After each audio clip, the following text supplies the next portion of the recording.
Yeah, I mean, listen, those guys, I thought not only they played lots of minutes, they played hard at both ends, and there was a lot going on and a lot of pressure on them and stuff, and I commend their effort. I just wish that a couple of those really good offenses, we would have, all we needed was one or two. We didn't need all five of them. Just needed one or two to kind of get the thing to get it down to the end where we had a chance.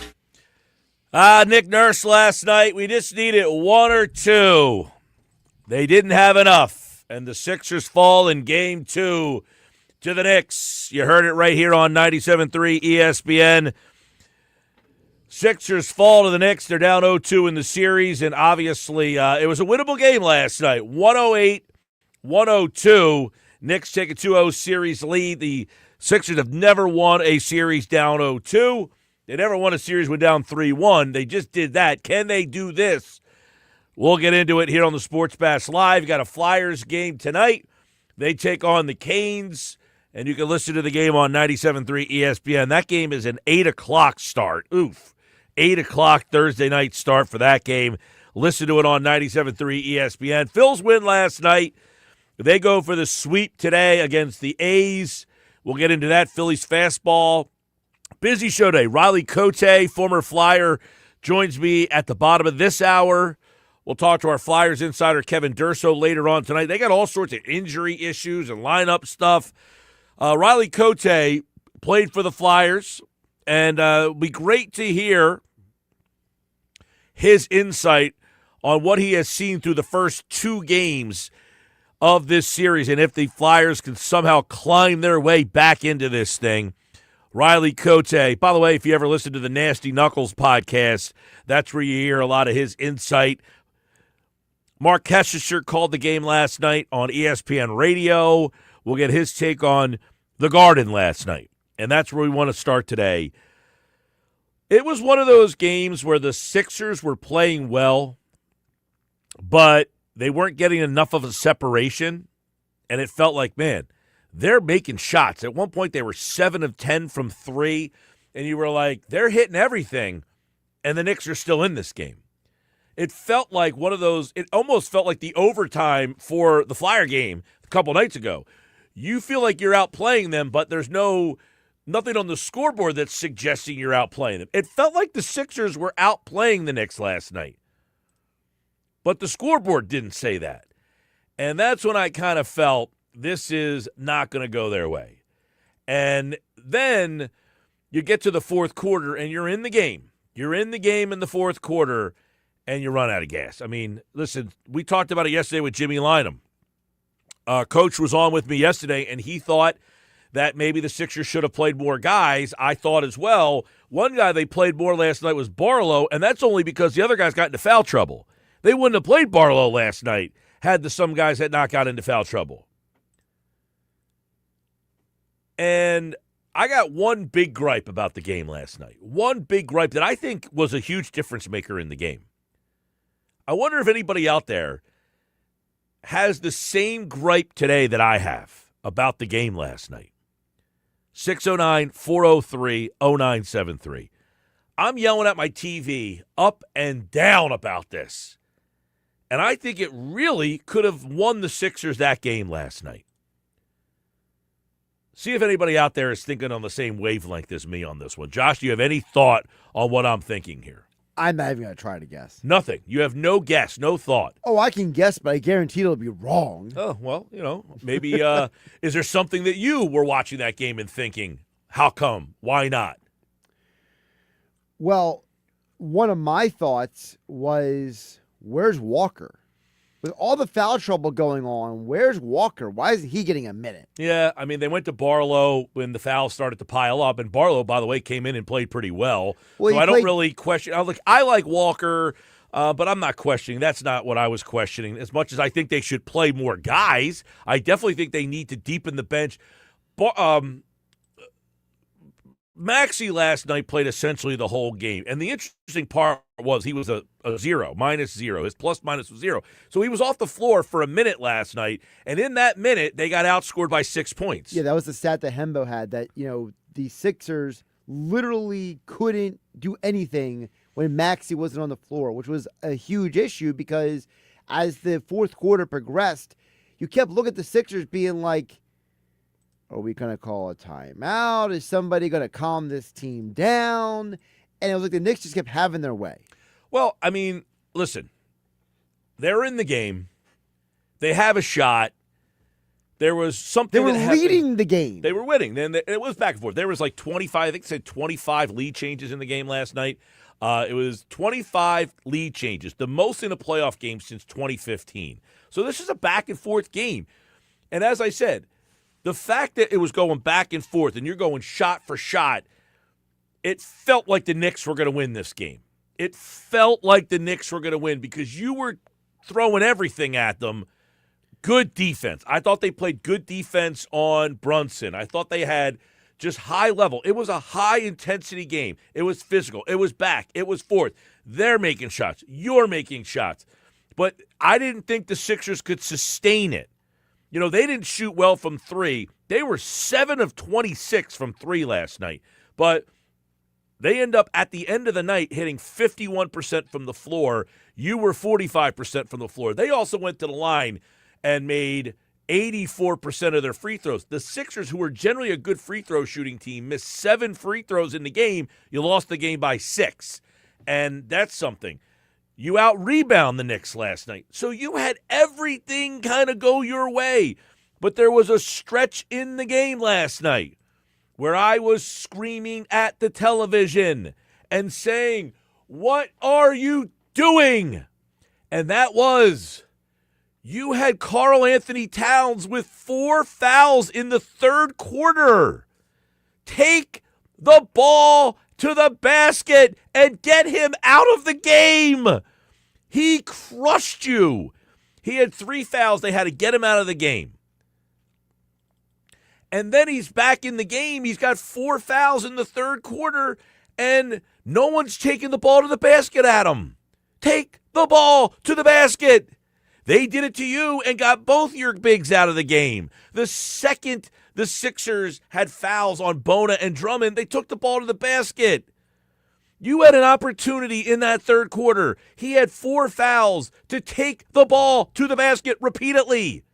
And either A, get him to foul you and get him off the floor, or B, make them take him off the floor because they didn't want to get another foul because you kept taking the ball to the basket. It was infuriating all third quarter. And by the way, in the third quarter, he crushed you on the offensive side of the ball. He owned that quarter. Now, I thought the Sixers did a good job in switching when they went to Paul George and put him on Karl Anthony Towns, but the damage had been done. Towns was beating you inside. He was beating you outside. He was facilitating. You had an opportunity to get him off the floor. And maybe they don't go on that little run. I mean, he kept them in the game. He makes the 3 at the start of the third. I mean, he was doing everything for them offensively. I could not understand. I'm like, Maxie, VJ, one of you guys, take the ball to the basket. Take the ball to the basket. This was a game where 2s were better than 3s. They weren't hitting 3s, so you didn't feel like you had to make 3s. They weren't making 3s.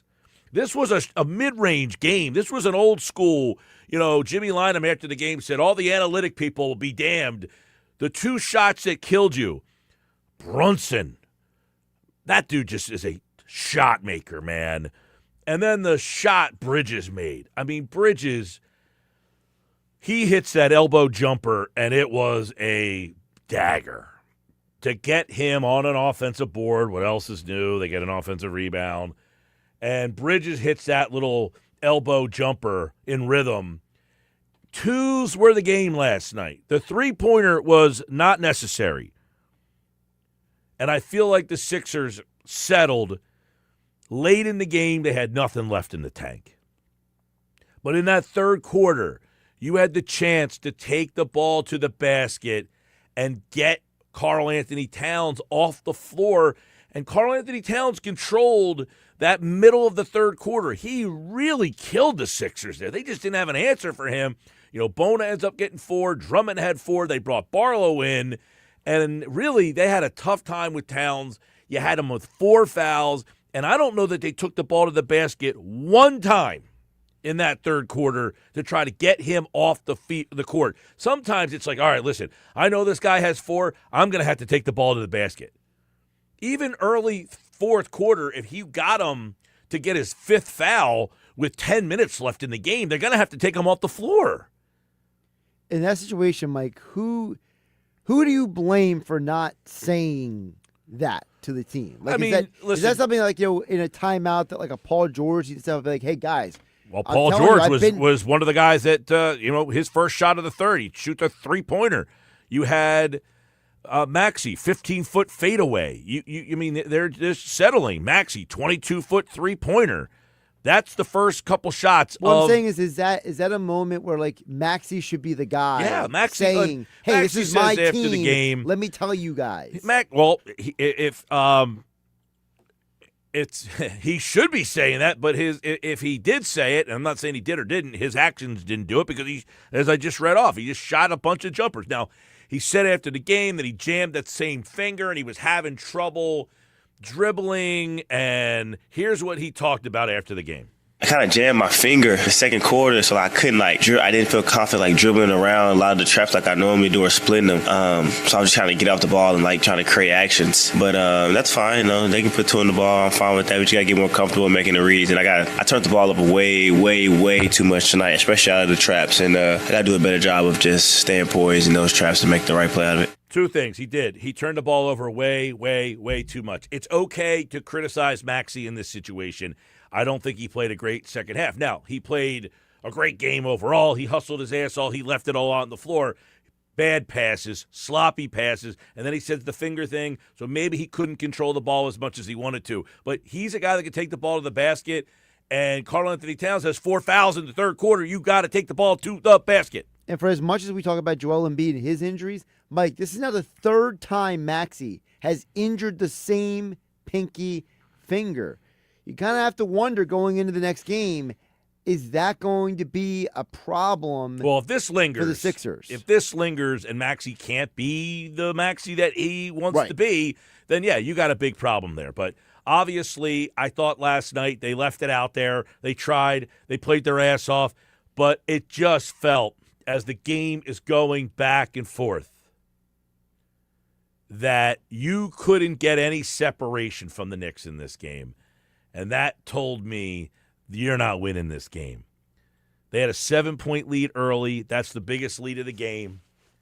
And then you had a situation where, 6 minutes left in that game or so, it's 99-99, and you just could not do anything from that point forward. It was 99-99. Hart. Oh, that Josh Hart. Are you kidding me?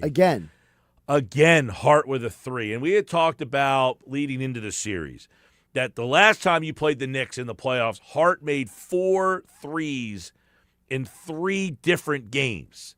And that it would be hard-pressed for me to see Hart shooting the ball at that level throughout this series. And quite frankly, he hasn't shot it well. He was 1 for 5 from 3 last night. But the one that he made ties the game up at 99. And at that point, it's 99-99. I don't think the Sixers had a lead the rest of the night. It was 99-99. Brunson, oh my gosh, these shots that Brunson makes. You know what? Brunson's an interesting cat. His face has a look that he's just always miserable. But you then listen to him talk, and he's such an insightful and nice guy, seemingly, right? I know he's got a house in Margate. Everybody probably sees him walking over there. He just looks miserable. He just constantly looks miserable. Perma-frown face. But if we were the Pat McAfee show, we could call it the other phrase that's actually. Well, yeah, resting you-know-what face. He's got this look on his face, and he's just always miserable. But, God, he's good. He makes just tough shot after tough shot. He hit the lead, 101-99. Edgecombe misses. And at that point, Edgecombe looked like he had hit the wall a little bit. He came up short, and then you had a stretch there That Edgecombe miss was like 440. A minute went by, back and forth. Brunson gets you again. Brunson hits another mid-range jumper. Now it's 103.99. Edgecombe comes down the court again, and he misses another three. All right, you had good look there, a good look on the one before that. Then you come down, and Bridges hits that 20-footer, and that's when the game felt like it was done. 3 minutes left, 105.99. It just felt like that Bridges shot was the dagger. And then nothing ends up happening. That Bridges shot came with about 3 minutes left in the game. The next basket was a Maxey free throw with 1:33 left. So you almost went a minute and a half where nothing happened, and you couldn't cut into the lead. And then Brunson free throw. It's a 6-point game with 1:06 to go. Actually, a 7-point game with 1:06 to go. Maxey makes the layup. It's a 5-point game. And then the next thing you know, you get an awful, I don't know what kind of shot from Paul George. He just throws one up as if like, we're out of time. I don't know what to do. Hot potato. And he misses it. And that's when the game's essentially over. But I'm going all the way back when it was 99-99 with 6 minutes left. In the last 6 minutes of the game, you scored 3 points. So they just ran out of gas. They ran into the wall. They scored. Think about the pace of this game. Philadelphia scored 33 in the first, 29 in the second, 28 in the third. They got 12 in the fourth. And they played good defense in the fourth quarter. New York only had 19 points in the fourth. But when push came to shove, Brunson made big shots, and your guy did not. Brunson found a way to hit 2 monster shots. And Bridges had the dagger, but the 2 shots from Brunson, they're tough, they're spinning, they're falling, they're with a taller defender in his face. I mean, Barlow did a good job. He gets a hand up, and Brunson finds a way. And you're wondering, how come my guy can't find the way? Why can't my guy find a way? And you talk about the minutes. You know, Brunson played 38 minutes Brunson played 41 minutes last night. It's not like he had all the, he played 41, Maxey played 47. The Sixers are going to have to. They have to give somebody more time. You know who would be helpful? McCain! McCain would be helpful in this series. Another ball handler and someone who can freaking shoot would be helpful. Just saying. But remember, Nick Nurse didn't know how to use him. Horrible. Just they have. And last night, it's a game where, keep in mind, Cat gets foul trouble, so he's essentially non-factor the whole first half. They have no backup big. Because Robinson didn't play last night either. No Robinson last night. He was a last-minute scratch. And I would imagine that Robinson is probably now. OG might not play Friday. We'll see how. That's a big factor. Yep. If OG doesn't play, he's a big factor. 609-403-0973. That's, to me, the story of the game is you had opportunities early, and they played well early. This isn't to say they played poorly.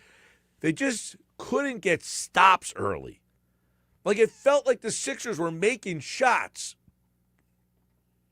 but they never got any separation in the game. Now, it's going to be interesting to see. I got to imagine Embiid plays Friday, but I don't know. You never know with that guy. So I have no idea. But even if Embiid does play, I got to imagine that Barlow at least earned a couple of minutes. Now, he played 16 last night. Bona played 16, and Drummond played 15. So the three of those guys split the minutes 15, 16, 15, 16. Now, you get Embiid out there, he's probably going to play 40 minutes, I would imagine anyway. So I guess you can try to sneak Barlow in there maybe for George and give him a little bit of a break. George played 43 minutes last night, and it was obvious late in the game he didn't have it. Bad decision. George was terrible in the fourth. Terrible. 0 for 4 from the field. Edgecombe, he was spent late in the game. It would be nice to have McCain that could go in there for Edgecombe and give him a little break so he didn't have to play 40 minutes. It's just infuriating that this is the team you're rolling out there in a playoff second round where your three guys off the bench are Barlow, Bona, and Grimes. Watford, Walker, Terry, Broom, Edwards, Lowry. 6 guys, DNPs. Now, they don't go very deep either. McBride played 21, Alvarado 7, Shamet 8, Clarkson 8. But guess what? The 8 from Clarkson and McBride 21 and Alvarado 7 and Shamet 8, it just gives the ability to get Brunson out for a minute here and a minute there and 2 there. You know what? It's just like, and right now they're just not deep enough. They're just not deep enough. But they had a shot last night. Had a shot in the game and didn't get it. In Friday night, you get Embiid back, possibly. You obviously need Friday night. You can't go down 3-0. You get Embiid back in the game Friday night. They don't have OG.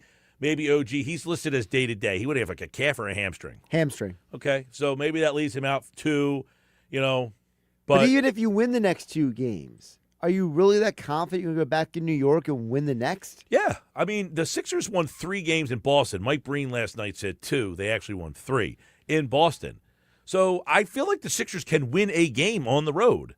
Yeah, I feel like they can. Last night was the one that I was thinking that they needed to get. I was going to say, so you don't feel like there's any part of them psychologically that might be like, we should have won that game and now we don't know. Don't know. I was thinking about this morning.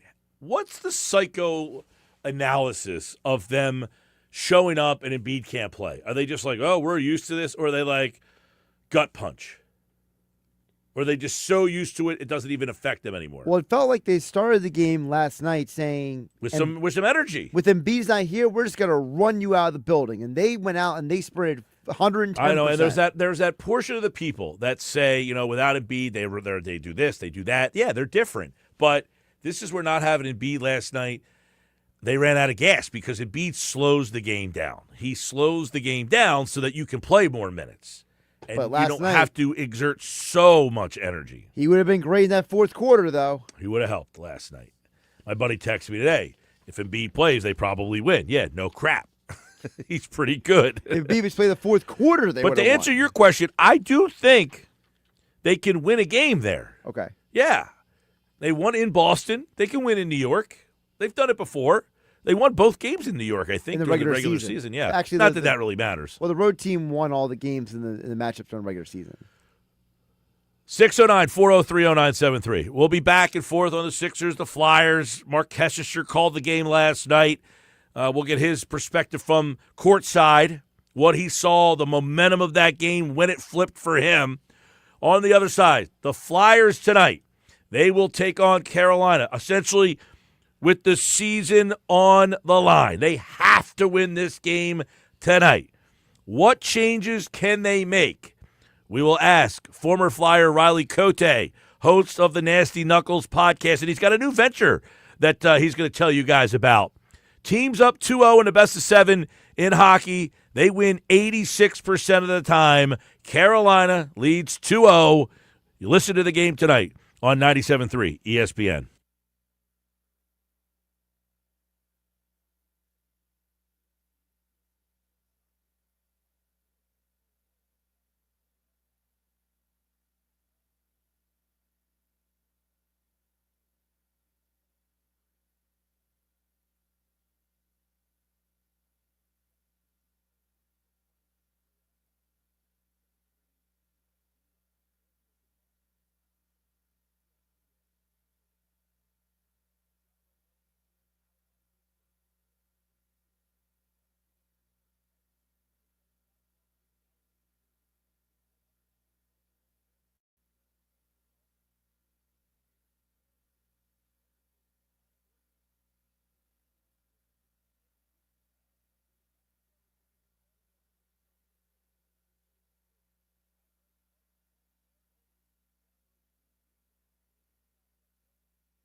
All right, 2:30 hanging out with you guys tonight. The Flyers, 8 o'clock. Too late for me, man. I don't like an 8 o'clock start in Philly.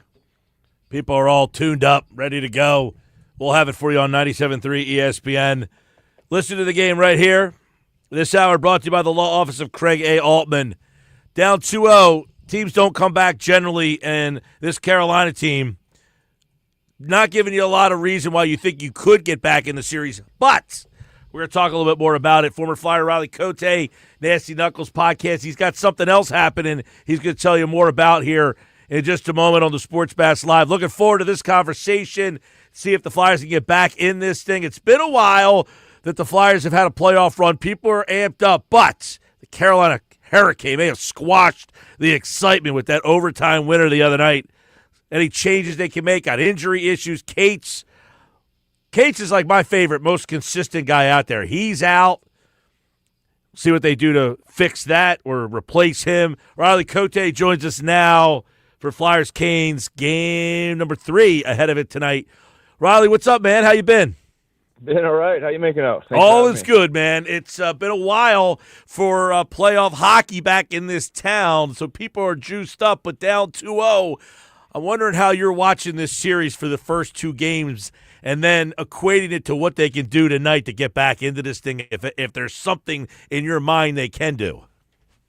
Well, I think they bounced back pretty well on game 2 there. You know, they brought the energy. They played the right way. They say they owned overtime, in my opinion, for the most part. They just did everything but score, you know. So I think if they bring that energy back home to the Philly energy back home and just ride that. And, yeah, you said they got a couple injuries. I thought Tippett was going to be coming back tonight. He's not.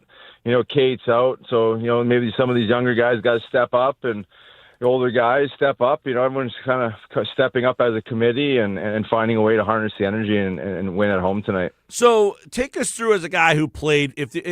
When you're in a game, you just said it, they dominate the overtime. They're up 2-0 in the game on the road. They get to overtime. They dominate it, and they still come home down 2-0. Is it hard to, like, turn it back up and say, all right, we were right? Or is that gut punch the one that kind of knocked you out? No, I don't think it's a gut punch. I mean, it's definitely disappointing. I mean, that's a big difference going back 1-1 versus, you know, down 2-0. And they had more than enough opportunities to seal that deal, you know, with that, you know, that breakaway with Konechny a minute before they scored the overtime winner there. Like, they had more than enough chances. I think it's just taking that energy and that game plan versus game 1, which was obviously throw that one out the door and just build off game 2. And you're coming back to Philly. It's not 3-0, you know, you're not out of this thing. You win the game, it's 2-1, you're in the series. So I think they welcome the challenge. These guys get paid a lot of money to welcome this type of pressure and this type of stress. So I think they're welcoming it, you know, in good fashion, like, you know, really harnessing the energy of the fans and the buzz in Philly. So I think that's the way they got to approach it, and everyone's got to step up. And I think if they do that and play the same brand of hockey they did game 2, they'll find a way. So we're talking with Riley Cote and, of course, the Flyers tonight against the Hurricanes. So through 2 here, when you come home, for the listeners out there who maybe are just very casual hockey fans, are all juiced up by the Flyers, what kind of adjustments in hockey can you make after the first 2 games watching and saying, all right, these are some things that they can implement to try to do something different tonight? I'm not sure there's really anything. There's not really anything new you can bring into the game here. It's matching the energy, it's matching their skill, being hard to play against, right? It's getting in the way. I think they could be even more physical, just getting on their defense early, you know, wearing them out, and hopefully by the third period, maybe they're throwing some turnovers up the middle or something like that. You're just wearing them down. But I think that Flyers brand of hockey that they've cultivated throughout the year, they played that brand in round 1. They got after the defensemen. They frustrated the hell out of them. I think if you get to that, you get the building into it, you score an early goal. But I don't think anything changes because it's an identity. It's the way they play. And if they play the way that they're supposed to be playing, they are generally successful. Look at the last 18, 20 games. And you know, Carolina's a good team, right? We got to give them credit, and we can't count the Flyers out here. They got some young energy, some young legs. I think everybody needs to step up. It's an opportunity of a lifetime for some of these young guys.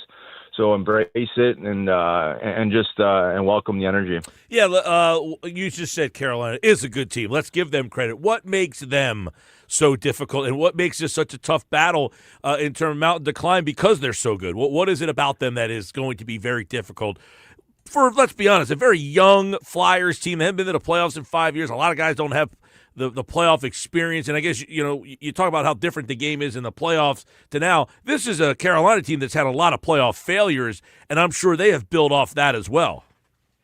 Well, exactly, yeah. I mean, they're learning from experience, and I think they just have a ton of skill. The way they snap the puck around, the speed they play with, everything seems pretty crispy. They got good defense that move the puck up. They got good goaltending, from top to bottom. They just have a little more firepower overall than the Flyers do. If you just look at their stats, they've got a few more guys that can almost score at will, if you want to call it that. They just manage the puck. They manage the game well. But I will say, they haven't been able to get over the hump the last few years. They got a lot of experience, but they just haven't been able to break through.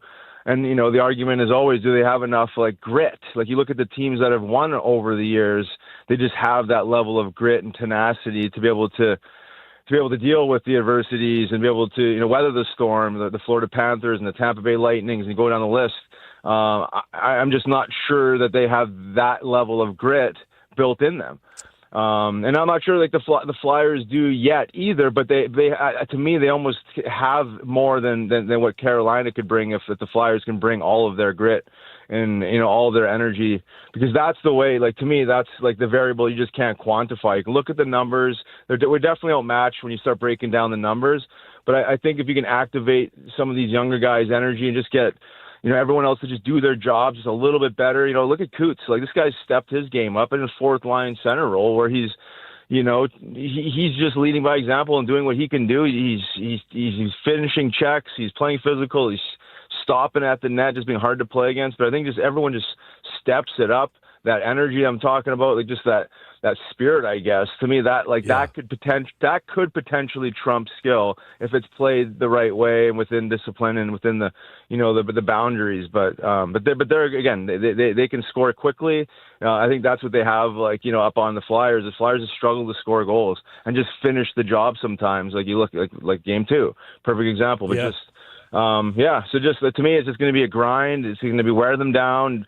High energy, high pace, physical brand of hockey. To me, that's the only chance they have to win. By the way, you can check out the new Nasty Knuckles you just talked about. Captain, they had the captain, Mike Richards, on. That dropped earlier today. Was getting a chance to listen to a little bit of that. You guys were talking with Mike Richards, and obviously you just mentioned Couturier, one of the older guys, but you got the two. Talk about losing Tippett in this series, what he might have been able, because he's probably one of the better skaters, at least the faster skaters on this team, and I think them missing Tippett is a very unfortunate part of this series. Yeah, there's no question about that. The way he plays the game with speed, and he's strong lower half, just strong on the puck, shoots the puck in stride. When he gets going, he almost looks like Connor McDavid at sometimes, wheeling through the middle of the ice and just generating that energy. This guy could be a game changer. Yeah, missing him, certainly, you're missing a lot because, you talk about point production, we start matching up against a team that has a lot of point production. You're missing that, and just that level of speed we're talking about. There's no one on the Flyers that can push that level of tempo like he can. When you talk about getting the puck in the D zone and somehow, weaving through three guys and having a partial breakaway within seconds. There's not many guys that are that dynamic, and he's one of them. So huge loss, a lot of energy missed there. And there was rumblings that he was supposed to be playing tonight. Yeah. I was actually on MMR this morning, and I falsely said that he was playing, and then I got the report later that he wasn't playing. So bummer, huge bummer. He's been out there, right? Find a way. He's been on the ice in the morning, in the morning skates, but I guess they just can't get him going. And then I guess on an underrated note is Cates, and I think he's one of the more consistent guys that they got. Not having him for the rest of the series is a huge blow. Yeah, another huge blow. He just has a way of just calming things down. Just, he said, reliable guy. He's consistent. You know what you're going to get out of him every night. Good, solid defensively, and he's good on the forecheck. He can stir things up and generate turnovers. So yeah, you miss a guy like that. And again, this is an opportunity for some of these younger guys. Tyson Forster, I know he's had a tough year being out most of the year and coming back, and maybe he can find some energy and some pop in his legs. These guys, everyone just needs to step up now, because you got a couple core guys out now, and it's just this is the way team sports goes. It's just like you just have to find a way to step up as a committee, and everyone just do a little more within reason, right? Not doing everyone else's job, but just doing your job the best you can, and just being hard to play against. I think that's what this team needs to welcome, especially coming back into Philly, is just being a hard team to play against. Like, when I look at Carolina Hurricanes, I just think of a softer team. Like, I've always thought that. Even, Rod Brind'Amour is a great coach, and there's not much you can do with certain personalities, to get them really dig in every single night and, play the hard brand of hockey. But to me, these young Flyer guys and even the older guys like Konechny, I mean, he's got another dimension to his game. Just get a couple hits early, get the crowd into it. I like Flyers tonight. Let's put it that way. I think they're going to come out banging tonight. All right. Well, obviously Riley Cote is with us, by the way, and you're gonna hear what he's up to these days in just a minute. But Flyers at home, 8:00 on 97.3 ESPN. Now, I want to get your thoughts on where this organization is with this group of guys. You got a lot of young players. Obviously Martone just came up. I mean, this is a wild story. He's playing college hockey a month and a half ago. Now he's in the second round of the playoffs, 19 years old. Zegras, young guy. Michkov. You look at this group, Bonk, and guys that just literally just 20, 21 years old. Does this look like a group that's going to be together and making a lot of deep runs? Do you see that kind of star potential out of somebody or a couple guys on this team? Yeah, I would say the Flyers, like, as an organization, broke through, got over that hump this year, in my opinion anyways. Like, they broke through that hump, meaning like they're no longer in this space of, hey, like, we're in a full rebuild. Like, I think we're now beyond that, and I think now we're in the position to start really appreciating some of these assets that they've acquired and see them cultivate this longer term vision. I think Danny B and Jonesy nailed the three guys they brought in this year to support the growth of these players. Zegras has been phenomenal, a locker room guy. Obviously on the ice, he's as good as they're going to get as far as making plays and eyes up and all that good stuff. Goaltending, I mean, that was a huge one. So however that plays out, but you got a spine there for a few years hopefully. And Dvorak has been a solid veteran. Is he a top centerman? No, but he's served his purpose this year, and he'll eventually slot down and hopefully give the confidence to some of these younger guys. But I like where the Flyers are going. Bringing talk in. And being on a 5-year contract, like, that shows that like these guys are going to be with him, and this identity that he's helped craft this year is going to be with the Flyers for the next 4 or 5 years. And these young guys have bought into it. Like, they're having fun. Like, my last year was in 2010, and the way these guys operate and the way they talk about each other and the media covers them, like, you just see they love each other and that energy and I had an opportunity to experience it, and not that we won the Stanley Cup or anything like that, but just you need that glue, you need that energy, and it starts by some of these pieces really kind of coming together, and then you just keep drafting well and developing your players well. But to me, they've raised their standard, right? A lot of people didn't expect them to make the playoffs this year, right? They wrote them off, and rightfully so. But to me, now moving on, these next couple of years are going to be critical years in the development of these players, as well as making an honest run at it. Because the salary cap goes up. They've created a lot of space. They're going to be aggressive. I'd like to think, right? I mean, this is your opportunity. If you're general manager and president, like, here it is. Like, you know what I mean? And they've done a hell of a job so far. I like the team, and I like where it's going. By the way, you mentioned your last year. What a ride that was, huh? A lot of people thought this felt similar. They get in not on the last day, but right around then, after having essentially no shot. And then, bang, your team's down 3-0 against Boston, come back and win that series. This team is up 3-1. Then they almost cough it back, and then here we're down 2-0. We'll see. But what kind of run was that 10 season like? Oh, it was incredible. And I make the comparison all the time. Yeah, we landed making the playoffs in game 82 in a shootout. The Flyers this year, 81. A little bit different scenario, but nonetheless, it was a lot of similarities there. And then just riding that energy, it's similarly, you just like ride the energy, and like you got nothing to lose, right? It's just like, oh, we made it, let's go have some fun. And that energy is what I saw for sure in round one. They were just like excited, and they're welcoming the challenge. They're the underdogs. It's, that whole like F everybody, like, yeah, I get it, I love it, and that's the way they got to continue to play. But that was kind of how we were in 2010. It was like, geez, let's just go out and have fun and win, and ride that momentum. But yeah, there's no real words to explain. I guess synergy or momentum is the best way I can describe when things are going your way and you're having success and you're finding ways to win games. Like that Boston series was insane. Like I thought the hockey gods had our backs the whole way. After winning that one, I was like, man, we're winning this damn thing. But obviously not. But yeah, just the energy. Again, I always go back to that is because it's undeniable when you have that. And I think always that, like, if you have something special like that and you build around it, like, good things happen, because that energy is the core of a good team. It needs to be pure, it needs to be sound, and I think that Danny and Jonesy have, I don't want to say solved that, but it's certainly built a strong foundation to build on. Riley Cote is our guest. By the way, that 2010 playoff, they opened up with a 4-1 series win over the Devils. Then we're down 3-0 to Boston in the second round. So even if they lose tonight, hey, it could be a very mirror image to that 2009-2010 team. Riley Cote is with us. Riley, tell us about Bullies and what you're doing with that and everything that you've been doing the last couple of years for the people out there. Yeah, so it's been a project I've been working on for some time in different ways. So Bullies is a functional cannabis brand that's going to be launching in New Jersey to start in their legal medical legal cannabis program, and then Delaware, and then eventually Pennsylvania.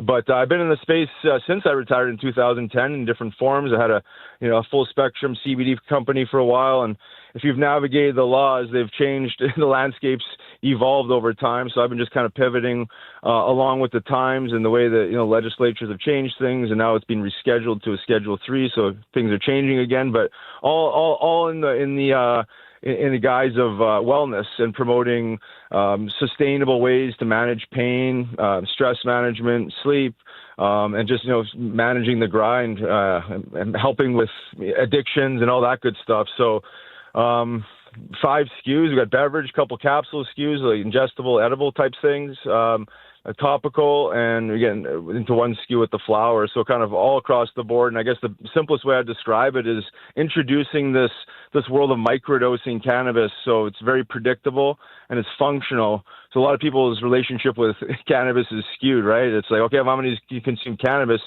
I need to be this high or I need to be impaired, where that's not the truth. We know the medicine, the therapeutics, and the dose. So, low dose, predictable outcomes, functional, and obviously your relationship with the product itself changes. So there's a lot of education around it and awareness, but have some fun. I grinded my body when I played, and that's how I got into all this stuff, this natural healing space. I teach yoga, meditation, and cannabis at low doses can pair well with embodiment practice and just getting yourself out of pain and and finding healthier ways to live. So I've helped to build a cannabis education initiative with the Flyers alumni. So I got the the kind of the blessing from the Brad Marsh from the Flyers to kind of do this and kind of work side by side on some level to educate and and to kind of just share the good word with the alumni, first of all, but beyond, to just help people increase quality of life. Yeah, and the website, you can check out more about Riley and what he's all about and how he got into this over at RileyCote.com. And the podcast, Nasty Knuckles, you can listen to his hockey insights. But go to his website, RileyCote.com, and you can really get a much better background on everything. You talked about it, like your body takes a beating. You were known as an enforcer, and so that kind of got you down this path? Yeah, it really did in several ways. Actually, specifically CBD, an anti-inflammatory compound, really helped me manage concussion-related issues, amongst other things. But then understanding the plant and understand the science and these cannabinoids, it's obviously a deep science that we've hardly scratched the surface, but it's just helped me in so many ways get through different moments of my life where I've, again, managing post-surgery pain or, just different types of pain. I got my tooth pulled last year, and it helped me through a 24-hour grind there. But yeah, it just helps soften, I guess, the rigidness of the world. And, pain and suffering are, part of the human experience. But I think what I've learned is that we don't have to sign up for so much of it, and we can actually take a load off and ease some of this, through nutrition and movement. And obviously Mother Nature's abundant and supports us in many ways, cannabis being one of them. So been an advocate, and just happy to push out high quality products to service people that really don't understand cannabis, or even if people think they understand cannabis. What I've learned is a lot of people need to reform their relationship with cannabis, because it can easily become something we depend on. I think it's just bringing that awareness, that intentionality, and then all of a sudden the product itself's worked better. So Riley Cote, great to catch up, man, and hear what's happening with you. It's a lot of fun right now for a lot of the Flyers fans, and you know how the Flyers fans are. They love hearing from everybody this time of the year. To have the Flyers back in the playoffs is outstanding. Let's see, and you got them tonight winning, so I hope you're right. It would be right here on 97.3 ESPN. The puck drops at 8 o'clock. Riley, appreciate it. Yeah, appreciate you. All right, Riley Cote, everybody, former Flyers enforcer, longtime Bullies is being built for adults whose bodies have carried years of work, sport, stress, grind. If you want some more information, check out his website, RileyCote.com. The Flyers fans who are big-time Flyers fans probably listen to his Nasty Knuckles podcast. It is one of the go-to Flyer podcasts. They had Mike Richards on today's show, and you can check that out. Nasty Knuckles on all podcasting platforms, YouTube, Apple, Spotify. Today they had the captain, Mike Richards, on. Who will be the factor tonight for the Flyers? We'll talk to Kevin Durso at 5:30 tonight on the Sports Bash. Coming up next hour, Phillies fastball. Phils win again. How'd they do it this time? What's the key? Last night I had some interesting storylines and discussions. Oscar and Jeff, join me next.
All right, big night at the ballpark last night. Phils win again, down 3-2. Big eighth inning.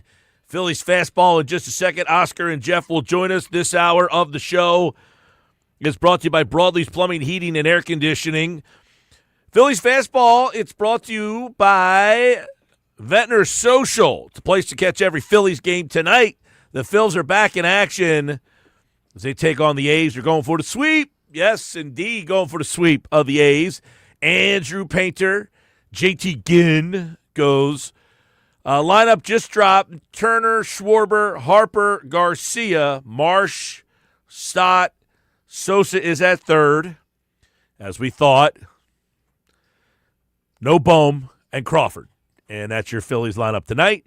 Ventnor Social. We'll check out the Phils tonight and the Flyers tonight. And let's check in on the boys last night. 6-3. They come back with a little crooked number in that eighth inning. Jeff Kerr, tell us what it was like in that ballpark. Yeah, you know what, Mike? It was a weird game, right? Because you could see this run coming, but they were getting one run, then the A's were getting a run, then they got a run back, and then the A's got their run back. And it's like, okay, he's pulling all the stops, right? But you saw the emotion out of a lot of these guys. Tim Meza, Orion Kerkering, like they believe they could be in this game. And just that eighth inning happened up. Credit to Amundo Sosa, credit to Brandon Marsh. Look, I think Oscar's point has stood. Amundo Sosa needs to play. Brandon Marsh needs to play. So this is a win for Oscar Budahan as much as it is for the Phillies today. Yeah, Oscar, let's go to you on that. 2 for 4 for Sosa. But we did talk about Sosa, sometimes playing him too much, overexposing him. What's the right balance for Sosa, who, by the way, he's hitting in the 5-hole last night, so you got a guy hitting 5th. That's a pretty prominent spot in the order. So what's the right blend and balance for Sosa? To me, if he plays, and I mentioned it yesterday, 3 times a week, 3, max 4 a week. It just, look, Alec Bohm is struggling. He continues to struggle. He struggled yesterday. I would start Mundito Sosa at third base today. I would. I don't know if Mattingly is going to do it. I think he did the right thing yesterday by putting March on the lineup, and he rewarded us with 3 hits. He put Mundito where he needed to put him, and he delivered the key hit. Look, this team is finding a way to win. This is the fighting Phils that we know what they're capable of doing. The question is they're going to do it. I believe wholeheartedly in our starting rotation. I do believe a starting rotation is there. The bats are beginning to slowly come around. I want to see Trey Turner be more consistent, Schwarber more consistent. And look, when you look at the stats, it was the 4, 5, 6 guys, the one that won us the game yesterday. We did not. Harper didn't do anything. Schwarber didn't do much either.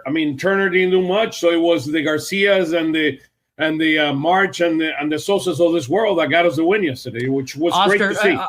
I think that was the key stat you just pointed out. Bryce Harper didn't do anything. They didn't need Bryce Harper to win this baseball game last night. And there are going to be nights where he goes 0 for 4. You know that. Trey Turner, he didn't really do much. He was a big part of that rally. But look, Adolis Garcia had that home run last night. Mundo Sosa, we know what he did in the 8th, in that 4-run 8. JT Realmuto had that double. Brandon Marsh, 3 hit. By the way, Brandon Marsh played a lefty last night. They hit Brandon Marsh against the lefty. Brandon Marsh is leading all outfielders right now in batting average. All of them.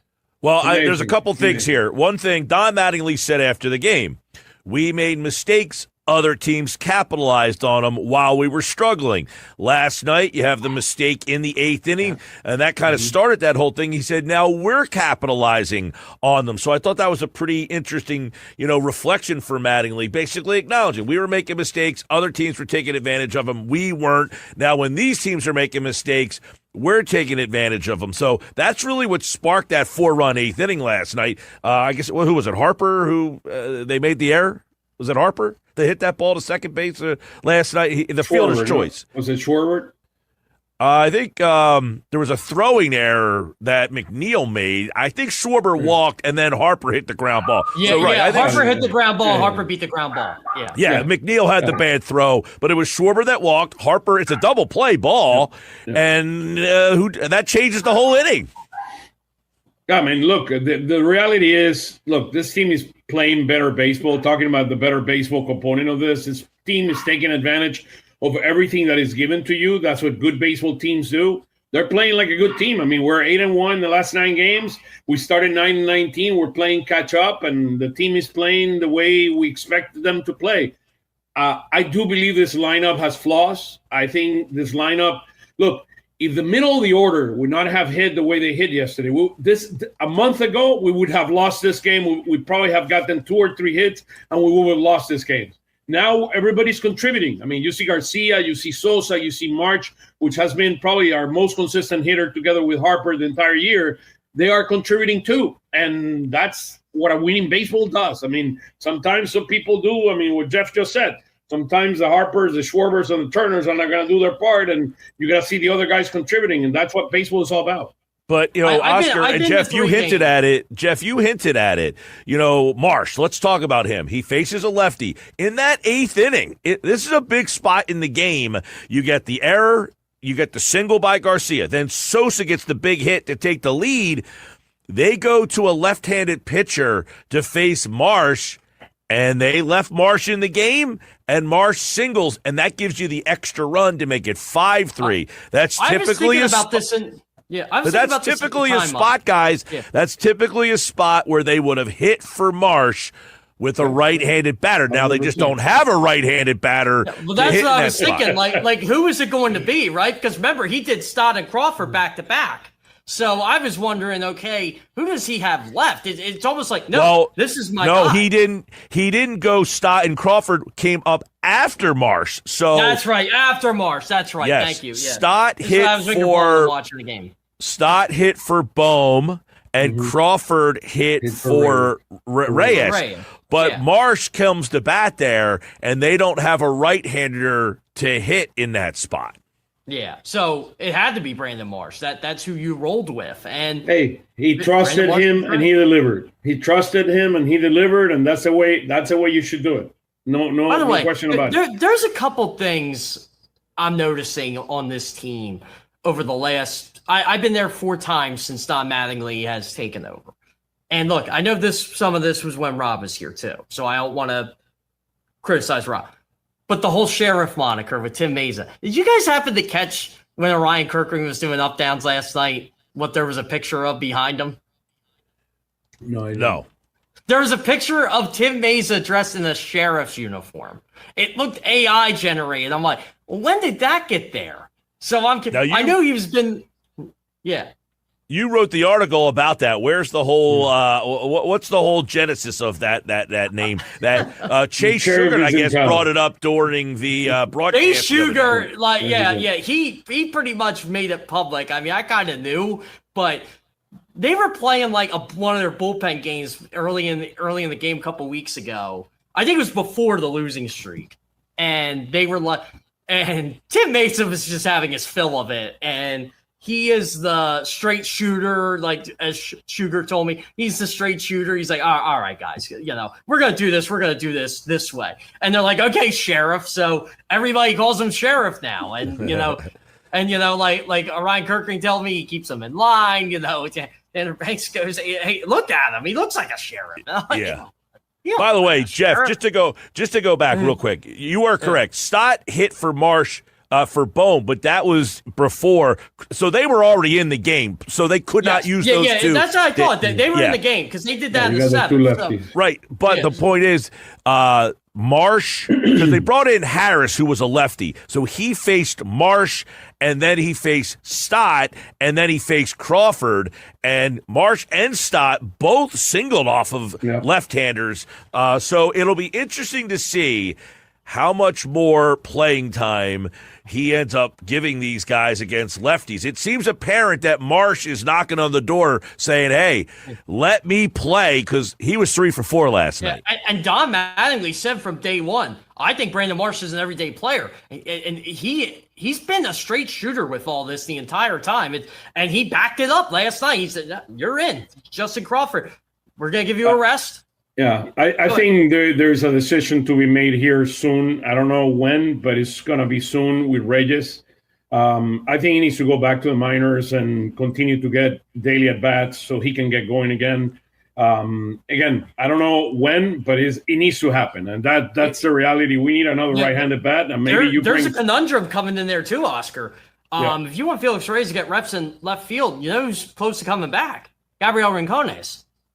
Yeah, that's another Who, by story. the way, hit a Titanic bomb home run last night. I don't know if you guys saw that. That thing was absolutely crushed. But Gabriel Rincones, another problem with him is he is also left-handed. I mean, it's a problem. I mean, it's can we trade some of these guys? I mean, can we make some trades?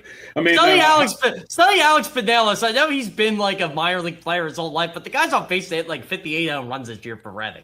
How is is it Baroa, the center fielder, doing? Sir Baroa, he's doing fine. Like, if you bring him in, I think he's going to be more of a defensive guy than anything else. Okay. But that's something that's coming up down the pipeline, guys. We all keep looking at this roster. It seems incomplete. We know they need a right-handed bat. Some of their best bats in the minors, Dante Nuri, left-handed, Rincones, left-handed.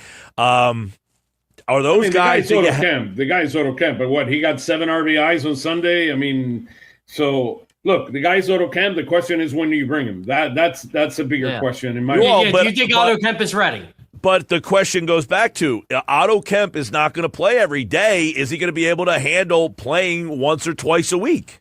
It's the nature of the job, man. It's when you get an opportunity, you run with it. The question is, he needed to get at bats because he did not get enough at bats in the beginning of the year. Now he has enough at bats at AAA. Maybe he's the guy. Look, I like Reyes. I think Reyes has tremendous potential as a hitter. I think the bigger question is, you're not giving him a chance to be able to play every single day. You bring Kemp back up and just start playing the game. I mean, until you can bring a true right-handed bat that can take it to the next level. Yeah. Jeff, where are they?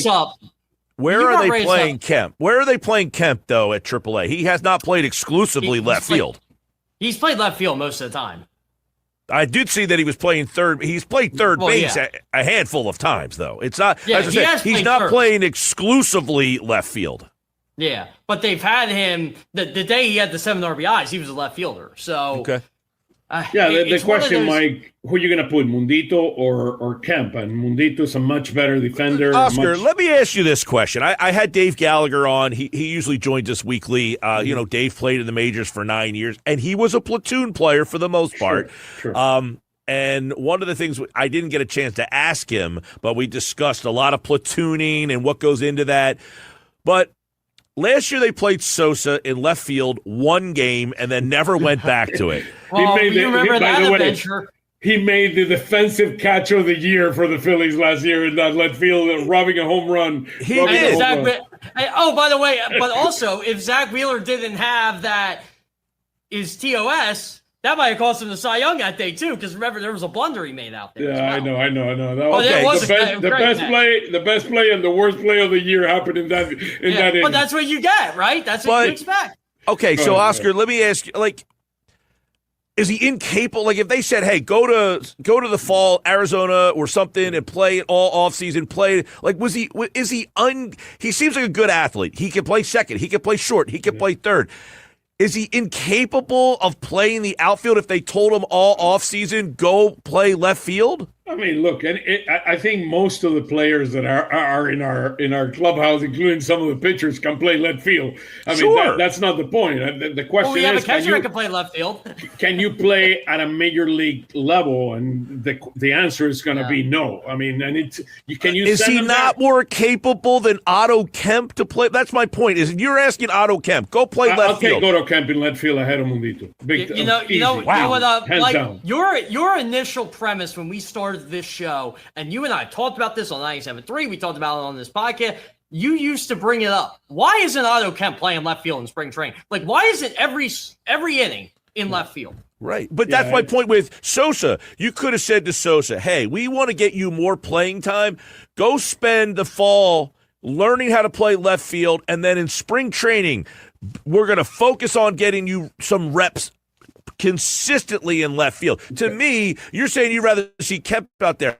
I think Sosa's a much better athlete and has the ability to play left field if you told him to focus on it. He can do it, Mike. He can do it. You can put him in left field. I asked him, I remember asking him, and I said, hey, what do you prefer to play, left field or center field? Because he was being potentially asked to be the right-handed bat in right. Well, remember when he was coming up years ago, he was pretty much an out. Like he played infield, but he played some outfield, if I remember. So I asked him, where do you prefer to play? I said, I prefer to play center field because they come straight up. When you play left field, there might be some hooking. I don't want to deal with the hooking. So yeah, look, and with the dimensions, people seem to forget that. Like I talked to Justin Crawford about the dimensions of ballparks are so. That's why he walks out on the field every day. He's reading everything. Like, oh look, I got to study this. Look, he's a natural infielder. Can he play in the outfield? Yes. I'll take Kemp ahead of him right now, but he could potentially pass him if he gets enough reps. Now it's too late. My point is, you knew. Now they like Kemp so much that I guess, but the foresight would have been, hey Sosa, we really like you. We want to get you more playing time. Go learn to play left field this offseason. Come to spring training and go focus on left field. We know you can play second. We know you can play short. We know you can play third. But if we want to get you even a bigger role, go use the fall league and go learn how to play left field. I think you could have asked him to do that if you were asking Kemp to do the same thing. Mm-hmm. I can't imagine that Kemp is that much better of a potential outfielder than Sosa. That's all. The thing is that you need Sosa to play second base against lefties. I mean, so right now he's your right-handed platoon guy at second base, official. I mean, today, for example, I would play him in third base instead of Alec Bohm, so you can give maybe Alec Bohm a couple of mental days out there and have the opportunity for Sosa to play more frequently. Because if he's gonna play once a week, he's not gonna be effective. He's gonna play 2 or 3 times a week. He's gonna be effective. I just don't know if Don's gonna do that because he sees you need a bigger sample size. I mean, Jeff, that's what I would do. I mean, Jeff, last night would have been the first clue. They never hit for Bohm before. Like, you never saw him get pinch hit for. And in a big spot last night, they hit for Bohm. Yeah, and I think that's your first clue that maybe they're starting to think about it. I remember when I asked Don Mattingly, his first day as a manager when they won, or it was either when they won or they won the series. I forget when I asked him it, but I said, do you guys, like, it's been a couple weeks, right? Do you feel the momentum in this clubhouse? He said, and he basically gave me a long answer, but the key words I got out of that was, I play to win every game. And that was when he made that switch, took Bohm out for Stott. I'm like, there it is. I play to win every game. It's a one-run game. I believe in this guy. This guy can get me a hit. Sosa won you the game yesterday. You reward Sosa and you sit down Bohm today. That's what I would do. I agree, and obviously the Phillies need to figure out what this Bohm situation is. He's at 159, a 433 OPS. It's getting tough. And look, now enough of a sample size. Yeah, well, last year he had a bad April and he turned it around in May. Now we're only 7 days into May. How long into May do you give him to turn this thing around? That's the question. Look, to me, he's a member of this team. He'll continue to be a member of this team until the end of the year. That's what I would expect, unless they found a partner that is willing to trade for him.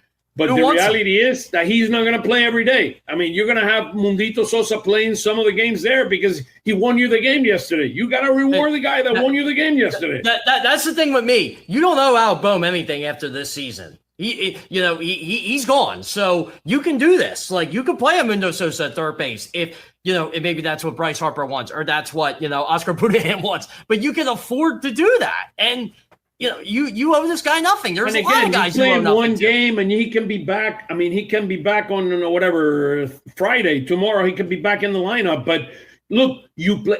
There are two. I mean, there's to me a very important thing in baseball. You play whomever is hot. Sosa won you the game yesterday. Bohm is not hot. You play Sosa. Did you think Stott was hot, Oscar, even with the 180 batting average with the power? Did you think he was hot? It's tough, right? Yeah, I mean, it's too inconsistent. I mean, we talked about it yesterday. He's hitting 196 over the last week. So the hits he's gotten 3-run homers, which is great. There's a fine line between are you hot and do you get a big hit? Exactly. You know what I mean? And absolutely. Bryce Stott, by the way, did single in that inning last night. He's up to 215, by the way, for Stott. Guys, today, you're going for the sweep of this A's team, which, is a decent team. They're 18-18. They were They're first place. place. Yes, and obviously you got the pitching. I don't know. Do you have the pitching advantage today? It's Andrew Painter against J.T. Ginn. He and does this is pitch where better you've at got, home, though. This is a lot of where Painter plays. is inconsistent, where you want him to show he was inconsistent in his last two. This is where you want him to buckle down and have a good start. I mean, I'm hoping for a good start. Neither Ginn nor Painter have faced neither the Oakland A's. As we know, for Painter is his rookie year, and then Ginn has only faced Adolis Garcia when he was with the Rangers. Yeah. Adolis Garcia is very familiar with him. 2 for 10 with a home run against him. So hopefully he can get another home run, and he can remember. Adolis Garcia is very streaky. He hit a home run yesterday. Don't be surprised if he hit a home run today. So if you have a fantasy team, pick up Garcia, because I think that home run he hit was a moonshot, Oscar. That's when monster, you're dude. talking about. When he hits the ball, he hits it. By the way, the numbers are continuing to improve on our pitching staff. We're now 20th on ERA in baseball. We were 30th a week ago. So that happens when your starters go deep in the games. Well, but since Mattingly has taken over, they are number one in baseball during that 9-game stretch. By the way, with that Phil's win, they moved to 8.5 behind the Braves, and they are just 3 back in that wild card. And of course, Phillies fastball checking that all out. It's the Phillies and the A's. 2 developments, by the way, guys. The Mets swept the Rockies, right? Look at the Mets, man. They're 13 now. And the Braves lost a series for the first time all season, so the Phillies gained some ground. Yeah, 8.5 back in the East there, and as we mentioned there, now it's a actual conversation in the wild card. God, Phillies I in the this A's. Chart. Oh, man. sorry, I went the wrong way. Phillies and the A's try to get the sweep today at Citizens Bank Park. Ginn and Painter. That is your pitching matchup as the Phils continuing to play hot baseball, 8-2 in their last 10 games.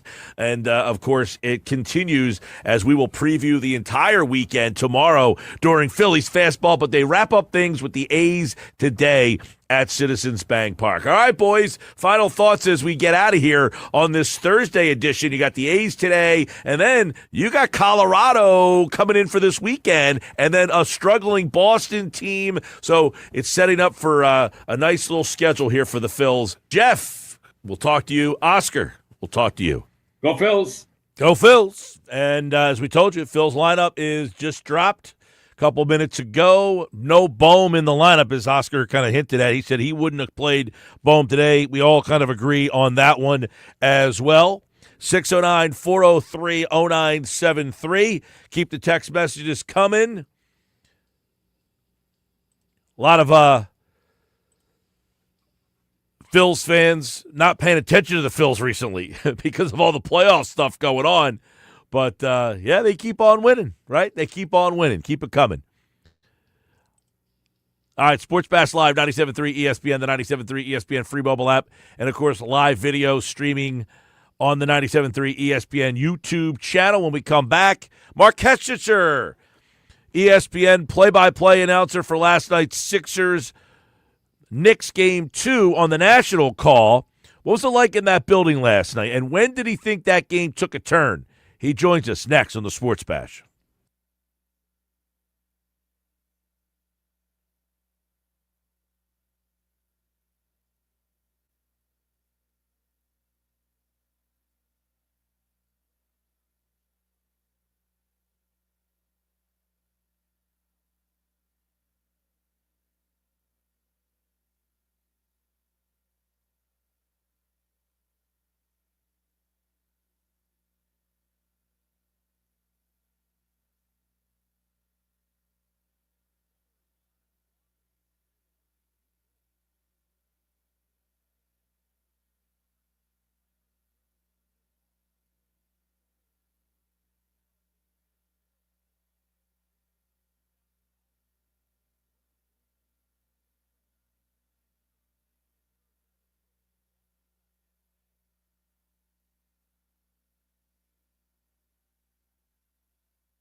the make or miss league. I mean, really, the defining stretch of the game for me was Josh Hart hit a 3 on the wing right in front of New York's bench I believe off an offensive rebound. And after that, Philly got 3 wide open threes, 2 of them for rookie VJ Edgecombe, another one for Tyrese Maxey. All of them missed, right? And like at the end of the day, they got 7 wide open threes and couldn't hit any of them. And if they hit 2 of them, it's probably a much different game. That was Tim Bontemps on the game last night. That was the shot I talked about, the Hart 3. 99-99. The game's tied with about 6 minutes left, about 7 minutes left. He hits that 3. It's his only 3 of the night, 1 for 5 from 3. You know, we talked about how he hit 4 threes in 3 separate games in the series 2 years ago. Last night he only made 1, but it was the biggest one. And then Brunson, 2 daggers, and then the biggest dagger, it's the one from Bridges. The Sixers just could not get the big shot.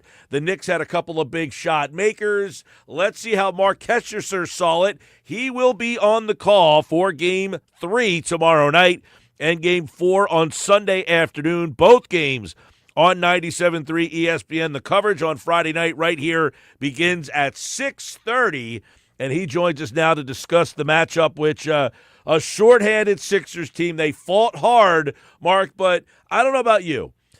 They felt like they were playing as good as they could. They're 7 of 10 from 3 at one point, yet they couldn't get any separation in the game, and it appears they ran out of gas. Mike, good to be on with you. We haven't chatted in a while, so it's good to do this again. Yeah, as soon as I found out, and we all found out earlier in the day, that Embiid wasn't going to be able to play, everybody figured, well, that's it. That's a wrap. And then you just think, okay, well, hang on a sec. Philly still has very quick guards, quicker than the Knicks were kind of built to cover, as good a defense as they are. And then will the Knicks shoot the percentage that we all saw in Game 1? And that was the game PJ and I did earlier in the series when the Knicks hit everything. So you kind of follow that game. You're right. You laid it all out there. Philly's making shots. Maxey's off to a good start. Edgecombe seems to have, figured out how to defend Brunson a little better. And then the Knicks kind of regress to the mean with their shooting, and it's all there for them. And then the fourth quarter comes, and you laid it all out. The most important shots of the game the Knicks made. Philly got good looks in the fourth quarter, didn't hit any of them, and that was a wrap. And so that's the unfortunate part of it, Mike, is you feel like it was right there. It was a winnable game. It's a chance to completely change the face of this series. And instead, I guess if you want to be on the positive side, all right, Knicks held home court for their 2, and now the Sixers got to come with the goods tomorrow and Sunday. Yeah, you map it out the way that we do with 6 minutes left. You're in that game, and as Tim mapped out, it's a make or miss league. They hit some big shots, and it just seemed that the Sixers, did you kind of sense that they had hit the wall a little bit? Yeah, it did feel like there was some gas had been expended, and those are killer shots because you're right. Josh Hart, 2 years ago, hit some amazing shots. He's a great all-around player, but his shooting percentage has been down, so far in this postseason. Bridges didn't have the greatest of years, and bad timing for Philly, like the last 3 or 4 games, he looks like Mikal Bridges again. And then for the Sixers, I'd say half of the looks they got were good ones on those threes. The others felt kind of rushed or, bad timing or hero ball. And I'm sure you got the same feeling I got, which was, oh, you could have got a better shot than that. Especially the Paul George one. Yeah, the Paul George one late. It was like, okay, I know it's 2 possessions, but you can get a better look at that. There was enough time. And it did feel like there was an eventuality at that point. I hope and I think, for someone who wants to see this go long and go an extended series and have a ton of competition in it, obviously you saw something greater in Game 2 than you did in Game 1, even without Embiid.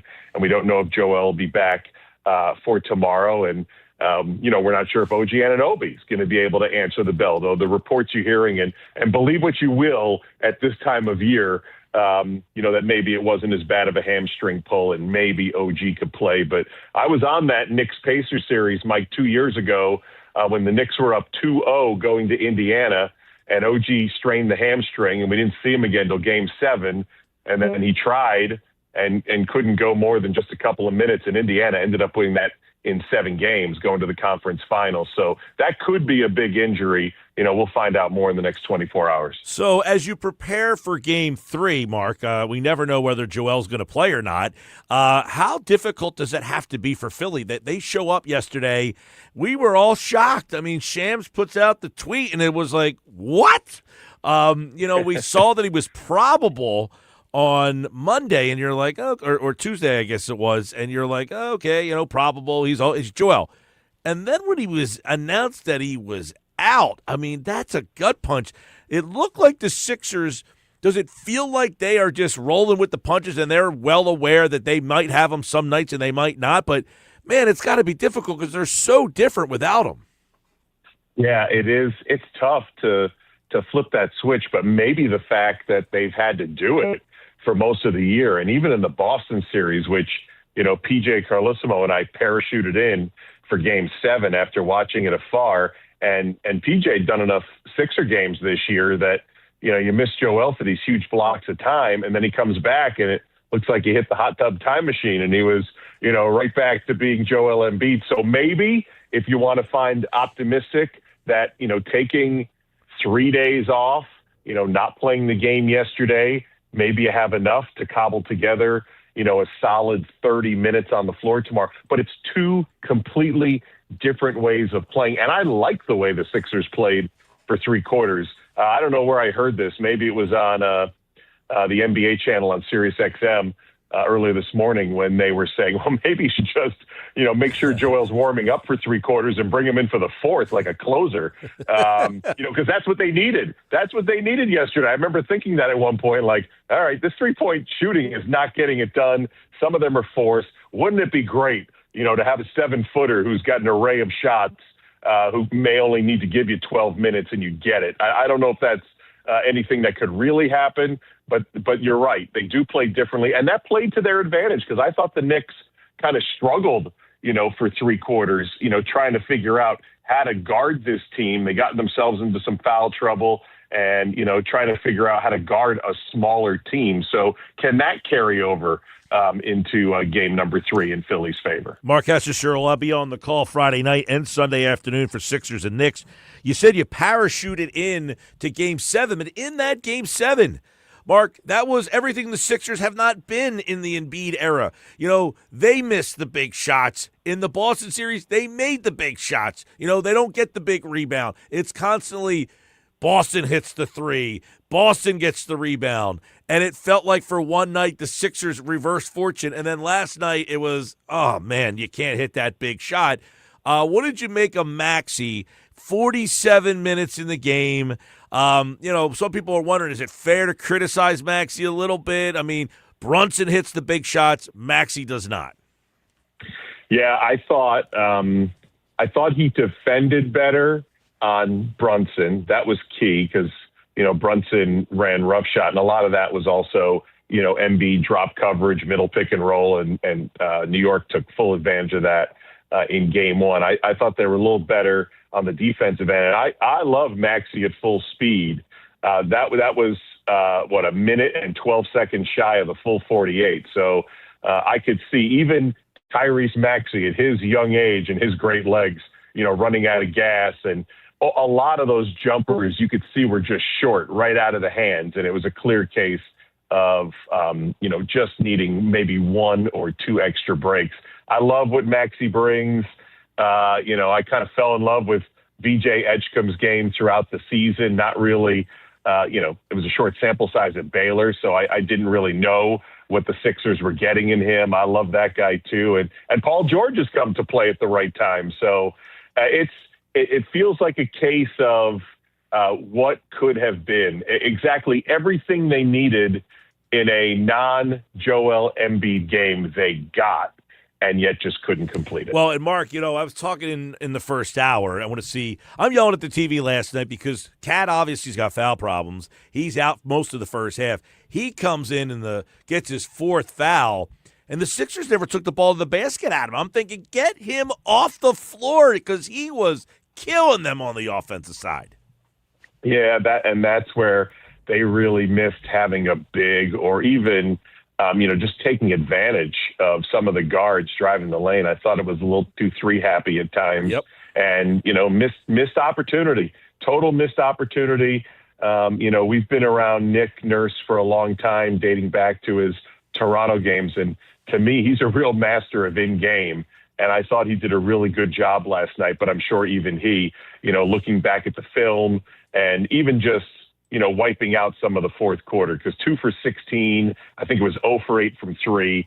I mean, those are, you feel like you put guys in the right position. They just didn't execute. But maybe that's something that he looks back on and says, didn't take enough advantage. Yeah, you look at this Knicks team. Marc Kestecher is our guest. He'll call game 3 and 4 on Friday night and Sunday. You can listen to the pregame coverage here on Friday starting at 6:30. Sunday, the pregame starts at 3.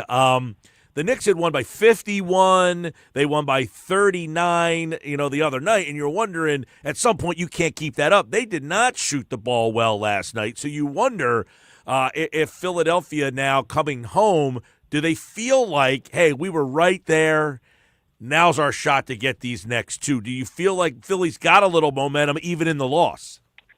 I can see it. I certainly can. I know I'm half glass full most of the time, but I look at that loss last night and I say, all right, they figured out some things. You don't know how OG's hamstring is going to respond. You're at home.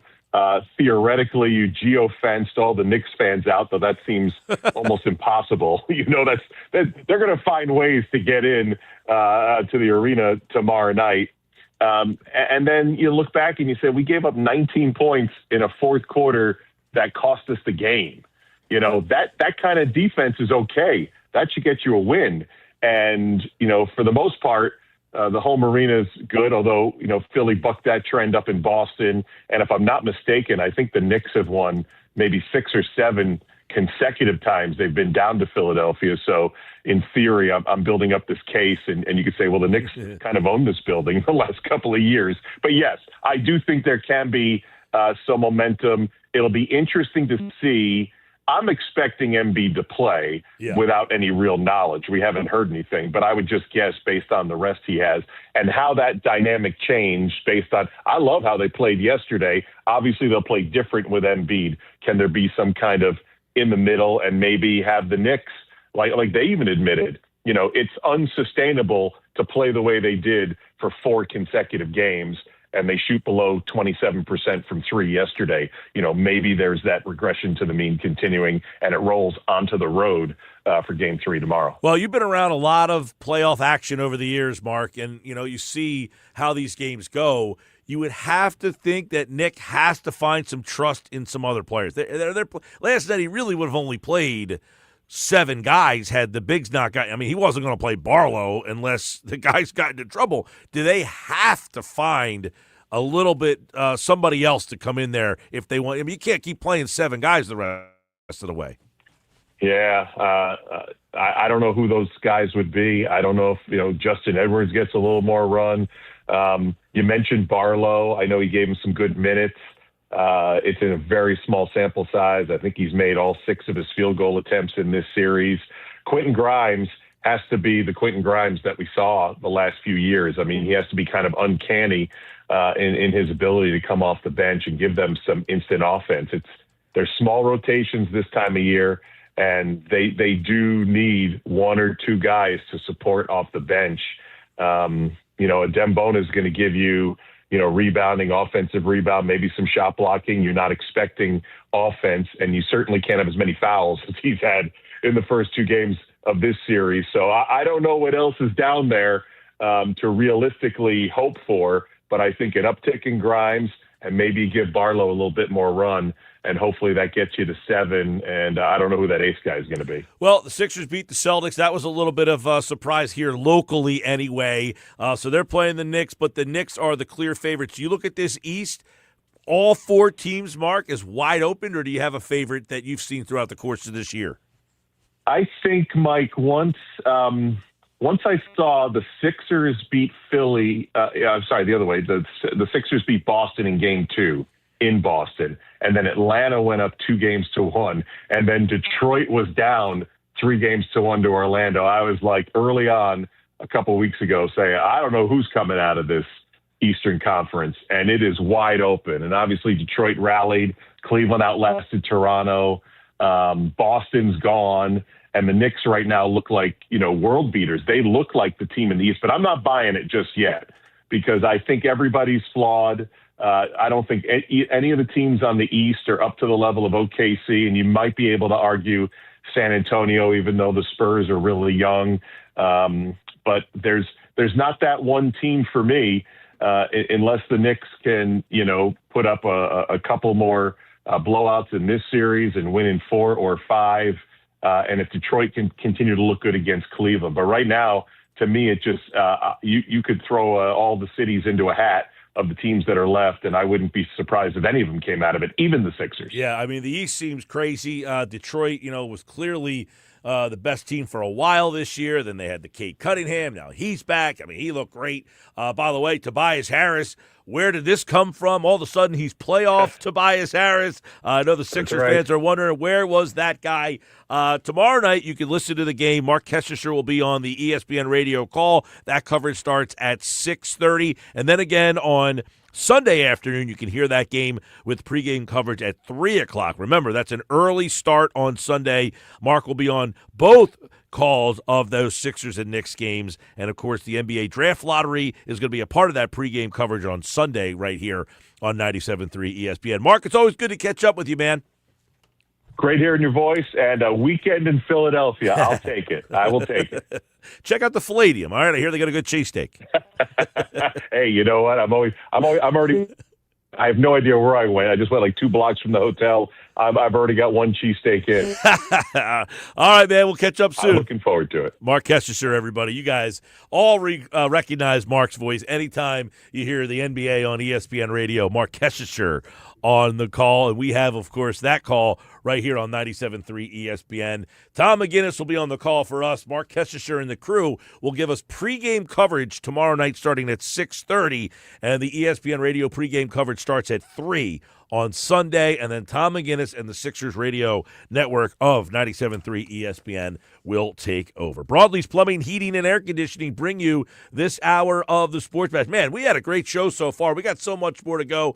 Of course, it is a football at 4. We've got Andrew DiCecco coming in today. We got a mailbag edition. If you have an Eagles football question, off-season related for Andrew DiCecco, we have compiled our mailbag for the off-season. And Andrew DiCecco will be the first to answer mailbag questions today. 609-403-0973. 609-403-0973 for the mailbag. Coming up at 4 o'clock, it is Football 4. Then the Nuggets. Kevin Durso tonight on the Flyers and the Hurricane. That's all still to come on the Sports Bash on 97.3 ESPN.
Embiid being out is like, okay, Sixers have nothing to lose kind of thing. Do the Knicks take them for granted? Like, oh, we'll be fine. Then Mitchell Robinson's out. Like, we're good to go. And the Knicks never acted that way. And I was just really impressed. I just thought the ability to hold Philly to 12 points in that fourth quarter and just kind of do your job late in this game, Smalls, I was really impressed with the Knicks, and that is a championship caliber win last night. Win the games you're supposed to win and never lose a game like that.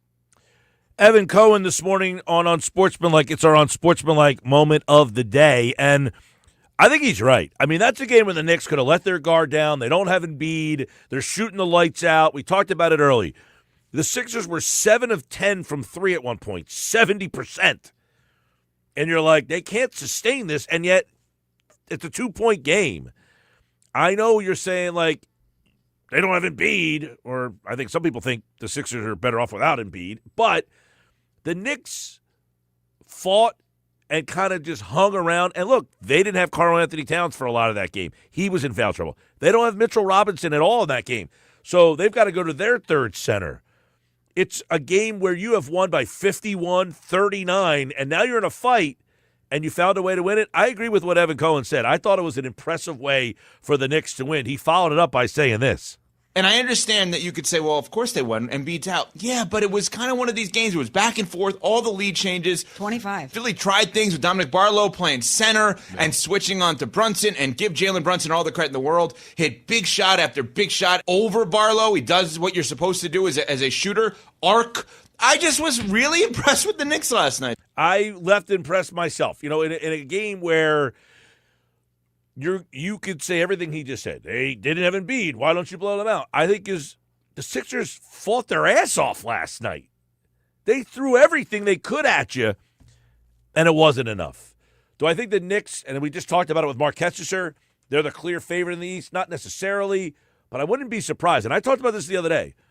They're playing with a ton of pressure. They haven't won a title since, 73. They got a ton of pressure. And they didn't buckle last night. They got a shot maker, and Brunson, man, he's him. He's great, dude. I just don't know if Cat was awesome last night, by the way. I give Cat, for the little minutes that he played, I thought he was a difference maker in that game when he was on the court. Sixers had no answer for him last night. But, big picture, I don't know if Cat's the right Batman. That's my question there. But was I impressed with last night's win? Evan Cohen, I do agree with you on that one. That's our Unsportsmanlike moment of the day. Unsportsmanlike, weekday morning, 6 to 10 on 97.3 ESPN. When we come back, it's a Football at 4 mailbag edition. Andrew DiCecco answers your Eagles questions. Coming up next.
Football at 4, powered by the Inside the Birds podcast. And, of course, it is brought to you by our friends at the Fanatics Sportsbook at Ocean Casino Resort in Atlantic City. It's the place to go for game day tonight. Phillies in action, Flyers in action. We talked to Riley Cote earlier in the show. Go check that conversation out on the YouTube channel right now. It is a mailbag edition of Football at 4. We told Andrew last week we've been compiling questions in the mailbag.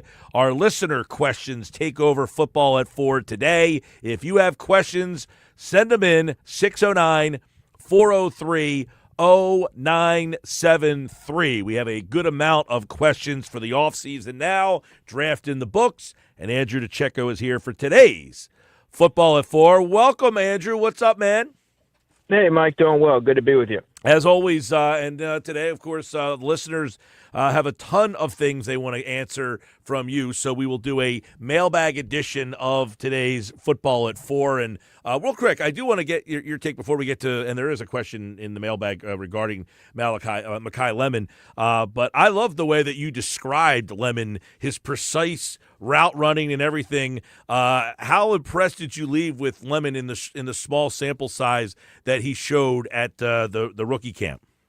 Yeah, I mean, context is important because you're always seeing them run routes on air. But what I did observe, Mike, was someone who was really polished and fluid, moves really well, was head and shoulders the best player there in terms of the wide receivers that were in the mix, that were going through the individual drills. And that's kind of what you're expecting. That's his calling card coming into the NFL.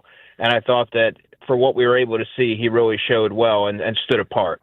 And you also wrote today about Eli Stowers over at InsideTheBirds.com, and he's another guy that I think a lot of people are excited about. And, you know, when you get to see how much of an athlete he is out on the field, is he a guy that we think they can use, in a variety of ways? Not only is he an athlete who has dynamic qualities and you can move him around formations and be creative in how you get him the football, but he's also a highly intelligent football player. If you read the story, or if anyone listening is curious, you can find that on InsideTheBirds.com, where I speak to his position coach at Vanderbilt, and he goes through different examples that highlight his football IQ, his competitive toughness, his blocking prowess. Now, I guess I use that word loosely. It's something that he's willing, but there are examples in the story that indicate that that's an area that he can be at least an average player at the NFL level in being able to execute. All right, let's get some mailbag questions. Jimmy in Margate wants to know, with the trade up for Lemon, does Andrew think that he is a pure slot, and will he be the third option this season? I think he is a pure slot, but he also has the versatility to move outside. I believe that his skill set, what he thrives in, is working the interior, and that route running, being able to separate the top of it, being able to find the soft spots in zone and settle down in there and move the chains, I think really lend itself to carving out a defined role there. And there's going to be, I don't know that he'll be exclusively featured there. I would imagine that he'll be heavily deployed there, but a lot of the appeal stems from his ability to play inside and outside. I think he's going to be the number 2 option, Devontae Smith being the top option, Makai Lemon being the 2, and then I imagine it's going to be Dontavian Wicks. And this is all provided that Makai Lemon absorbs the offense and is confident in what they're asking him to do. That's not always the case for rookies, but for someone like him who, again, is another player that is wired to go, and he's all about football and he's dedicated to his craft, all those are qualities that the Eagles typically look for, and it typically yields an early impact type of player. All right, Terrence in Galloway on Sean Mannion taking over as the offensive coordinator. Do you see them using one of these tight ends as kind of a hybrid fullback / tight end type of role?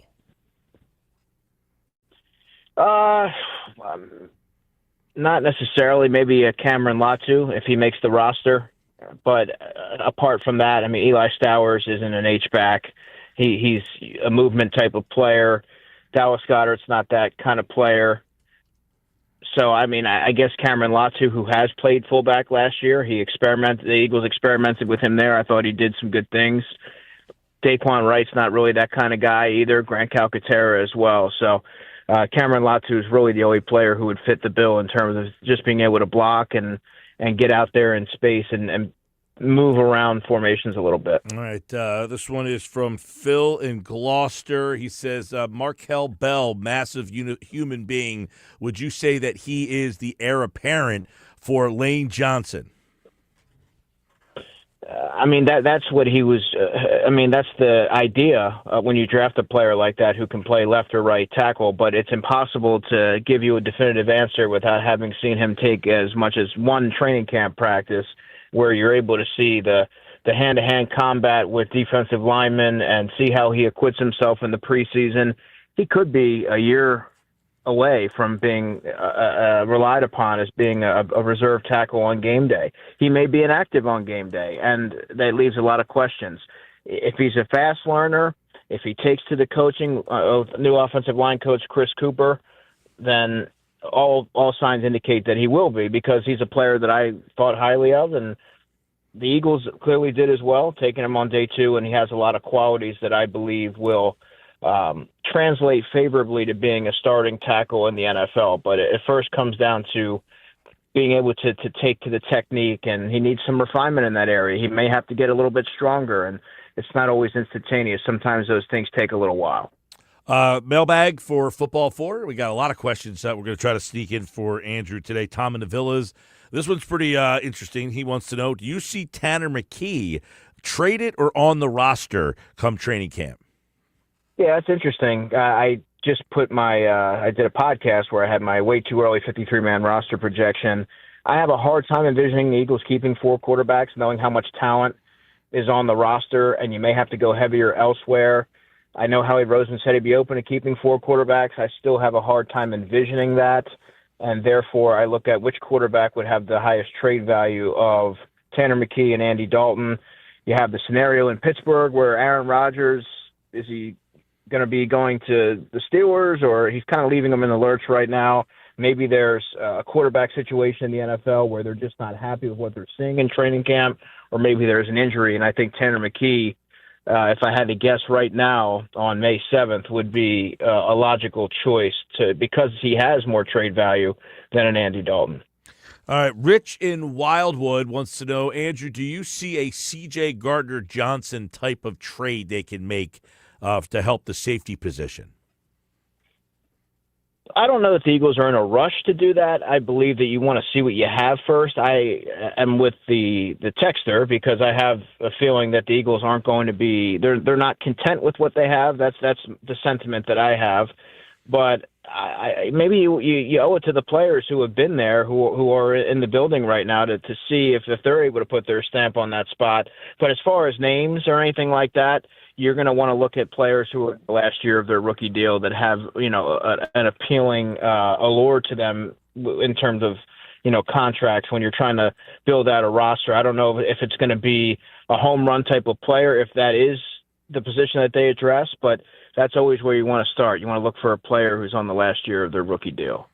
All right, this one's from, Stephen Marmora there. Steve wants to know, they got Grenard and Ebiketie this offseason. Do you look at their pass rush better now or last season? Great question. I think it's better, and this is without seeing how Arnold Ebiketie fits into this defense. It's without seeing Jonathan Grenard bounce back from an injury-plagued season where he played in 12 games, 11 starts, had the left shoulder injury. But on the surface, all things being equal, I think Jonathan Grenard is the Eagles' best addition this offseason. He's a better pass rusher than Jalen Phillips, and I think he's going to be a tailor-made fit both on the field and in the locker room in terms of just the culture, the leadership, and he kind of just oozes that veteran savvy that I believe will really gel with what they already have in place. And J-Lux Hunt, this is going to be a big year for him. I believe this will be a breakthrough season, approaching maybe 9 or 10 sacks. Nolan Smith in that third role, presumably. and I think that's as solid as a third edge rusher or a projected third edge rusher as you're going to find. Really good at setting the edge against the run and playing with great physicality and tenacity. And then you have Arnold Ebiketie, who's kind of an unknown entity right now because he didn't really fulfill expectations being a second-round pick in Atlanta. But maybe now where the spotlight isn't on him as much, maybe in this system where his athleticism could be perhaps maximized, he could be a good fourth edge rusher. But I would also say that Vic Fangio has proven that he isn't necessarily one to go for an expanded rotation when it comes to the edge rushers, right? I mean, he typically goes with about 3 players. Josh Uche was the fourth edge rusher last year and didn't play all that much. So Arnold Ebiketie, all of a sudden, all things equal, no injuries, might have a difficult time carving out some time. All right, Andrew. Kevin in Northfield said, I've been listening to you guys talk for years. Andrew, appreciate your knowledge of the draft. Do you have a sleeper for the Eagles in this draft class? Oh, in this draft class, Cole Wisniewski would be my pick because you're talking about the draftees, the 2026 class, I assume. Yeah, I imagine he means the Eagles draft class from, this season. Yeah, I would say Cole Wisniewski, the safety from Texas Tech. I mentioned to you before, I believe, speaking to his former defensive coordinator, co-defensive coordinator at Texas Tech, and his position coach, same guy, and he offered glowing praise in terms of Wisniewski's leadership and football intellect. Both qualities tend to go a long way with Vic Fangio. If he can trust you to be in the right place, if you can be assignment sound, you have an opportunity to get on the field. So he's going to come in with some familiarity to a Vic Fangio defense based on some of the tendencies and structure, which I believe is going to really play to his favor because he is coming in with that advanced football background, and he's played in 2 different systems at North Dakota State and Texas Tech. So that would be my sleeper. All right, let's get one here. Eddie from Ocean City wants to know, is Andy Dalton allowed to be a practice on the practice squad? Yeah, he can. Veterans, you're released. Like he's a vested veteran. He's well vested. So he would, if he doesn't make the roster, he would be released. And if he wanted to, he could sign to the Eagles practice squad, provided they want him back. But that you look around the NFL, the Eagles had Will Greer on the practice squad. They had Julio Jones on the practice squad a few years back, and so it's all of a sudden it's not atypical to do something like that if you see the value in having that player around. All right, this one is from Jake in Egg Harbor Township. He says, Woolen and I guess Jonathan Jones, it says Jones here, Woolen and Jones coming in on 1-year deals. Do you think the corner room is finished? Yeah, I would say so. I would say so. If they were to have addressed it further, it would have been through the draft. Right now, I don't know that they would trade for a player or anything like that. They have their starters set. Next year, it's going to be an area that they needed to address in terms of the cornerback spot opposite Quinyon Mitchell and then paying Quinyon Mitchell and Cooper DeJean. But right now, they have their starters. You have a Jonathan Jones, who's a bit of an older player, but he gives you positional versatility. Mac McWilliams is a holdover. We'll have to wait and see about him. He has sort of an uphill climb on the surface to make the 53. And Keely Ringo, I've been on the fence about. There could be a team out there that, who knows, they may be intrigued with him enough that they believe that they're the team who could get the most out of that athleticism. But he hasn't proven anything in Philadelphia to warrant any more looks on defense. But he is a prolific special teamer. And if he weren't to be on the roster, I don't know where they would go with the gunner because J.T. Gray's exception on that area, but he's a little bit further down in the pecking order in the safety room. So there's some questions there, and he may make it again due to his special teams prowess. All right, well, there's some questions that we just had for Andrew. We'll continue the mailbag segments for Andrew throughout the offseason. We got minicamp coming up. We got the schedule still to come. And, of course, training camp will be starting not too long from now, everybody. Good stuff from Andrew. Thanks to everybody on the mailbag. Keep them coming, 609-403-0973. And make sure you check out Andrew's coverage of the Eagles over at InsideTheBirds.com. All right, man, good stuff. Appreciate it.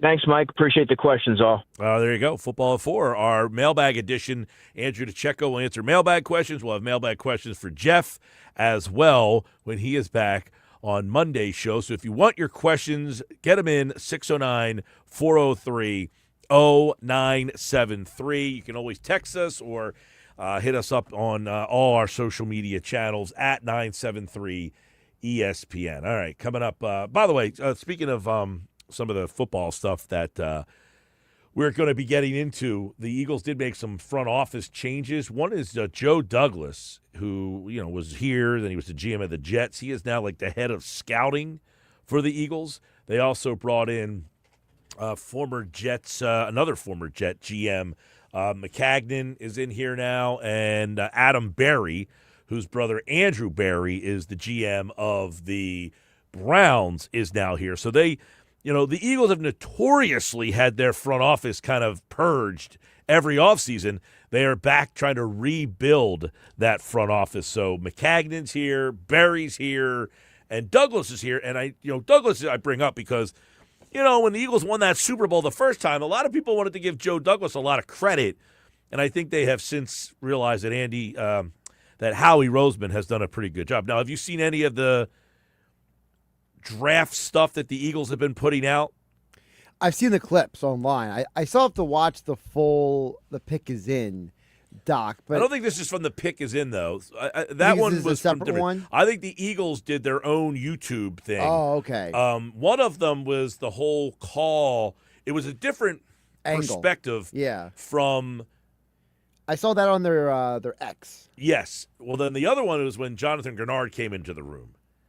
I saw that one on Instagram. Yeah, they brought him into the room, and he was like, we don't have a third-round pick because he's like, don't worry about it. I got you on this one. And then the other one was about Clint Hurt, the defensive line coach, basically vouching for Bernard, saying, I think this guy's better than some of the first- and second-round players. Interesting. Yeah, he was like, let me get my hands on this guy. I want to work with this guy. So basically, the Clint Hurt thinks he's going to be the Jeff Stoutland He's of the the Jeff D-line. Stoutland. Exactly. He's the one that's going to say, I got him. I got him. Really quick, if I could just backtrack to the personnel moves. For those who know, Adam Berry has actually been in the Eagles organization for years. He's just worked his way up the ladder to this position because with guys like Alec Hallaby and others, leaving the organization, there was an obvious opportunity for him to move up. And what's interesting is now you look around the NFL, who the Falcons do GM. He's former Eagles front office executive Ian Cunningham. You mentioned Andrew Berry with the Browns. So Howie Roseman's kind of a breeding ground. Joe Douglas was here, went to the Jets, now come back. The McCagnon one I think is fascinating, Mike, for this reason. McCagnon kind of feels like some of these other former GMs who they came to Philadelphia kind of like rehabilitate their image. They have to. They come here to get fixed so they can try to get another job. Football 4 brought to you by the Fanatics Sportsbook at Ocean Casino Resort. Big screens, big bets, game day hits different. To learn more, visit theoceanac.com. And don't forget, live entertainment, Matt Rife, Friday, July 24th and 25th. Joey Diaz, August the 7th. And Sebastian Maniscalco, September 17th through the 20th and 24th through the 27th. We got so much to do, including Nuggets next here on the Sports Bash.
3 o'clock hour brought to you by Broadleaf's Plumbing, Heating, Air Conditioning, a trusted source for heating, plumbing, service, and installation. 390-3907, broadleafs.net. Hey, let me tell you about my guys over at Clark's Moving and Storage down in Rio Grande. We know it's that time of the year. College is done. Got high school kids going to college soon. The seniors are going to be graduating. They're going to need someone to move them into their dorm or move them home, or maybe you're moving, you're upsizing, downsizing, you're empty nesting. Well, if you want to do a move, trust the moving company with the finest in storage and moving services. It's one of the largest companies in the area, Clark's Moving and Storage. They moved me. They can move you. It's easy, on time, professional. They'll do it all for you. 609-889-0780 or online at clarksmoving.net. Simple to do. Listen, you want to move and do it yourself? I couldn't think of something less fun than moving. That's why I called Clark's Moving and Storage. You know why? They have fun doing it. They can do it for you. All right, let's get into today's Nuggets. Sports Bash Live, 97.3 ESPN, the 97.3 ESPN free mobile app. And you can watch Knicks Nuggets right now on the 97.3 ESPN YouTube channel. Some people watching on the YouTube channel like the new Nuggets logo. Do you like the new Nuggets logo there? You know, I did see it yesterday. I was remiss to comment on it. It looks actually outstanding. Now, did you make that yourself? I did. Now, somebody said they didn't like the old logo because the Nuggets were unappealing. I think these cartoon Nuggets are a little more appealing than the other Nuggets. They were kind of dry and bland. A little opposite, I think, of what the Nuggets represent. Yeah, exactly. So we sharpened up the Nuggets, and I'm glad that some of the people who watch on YouTube every day in the chat, we have a nice YouTube chat community. People chat throughout the show. Were saying that they like the new Nuggets logo. I'm in. I'm in on the new Nuggets logo. I'm a fan. I do like it. I think this is better than the last one. It does have my goofy ESPN sideline face on there with the there's the old one as well.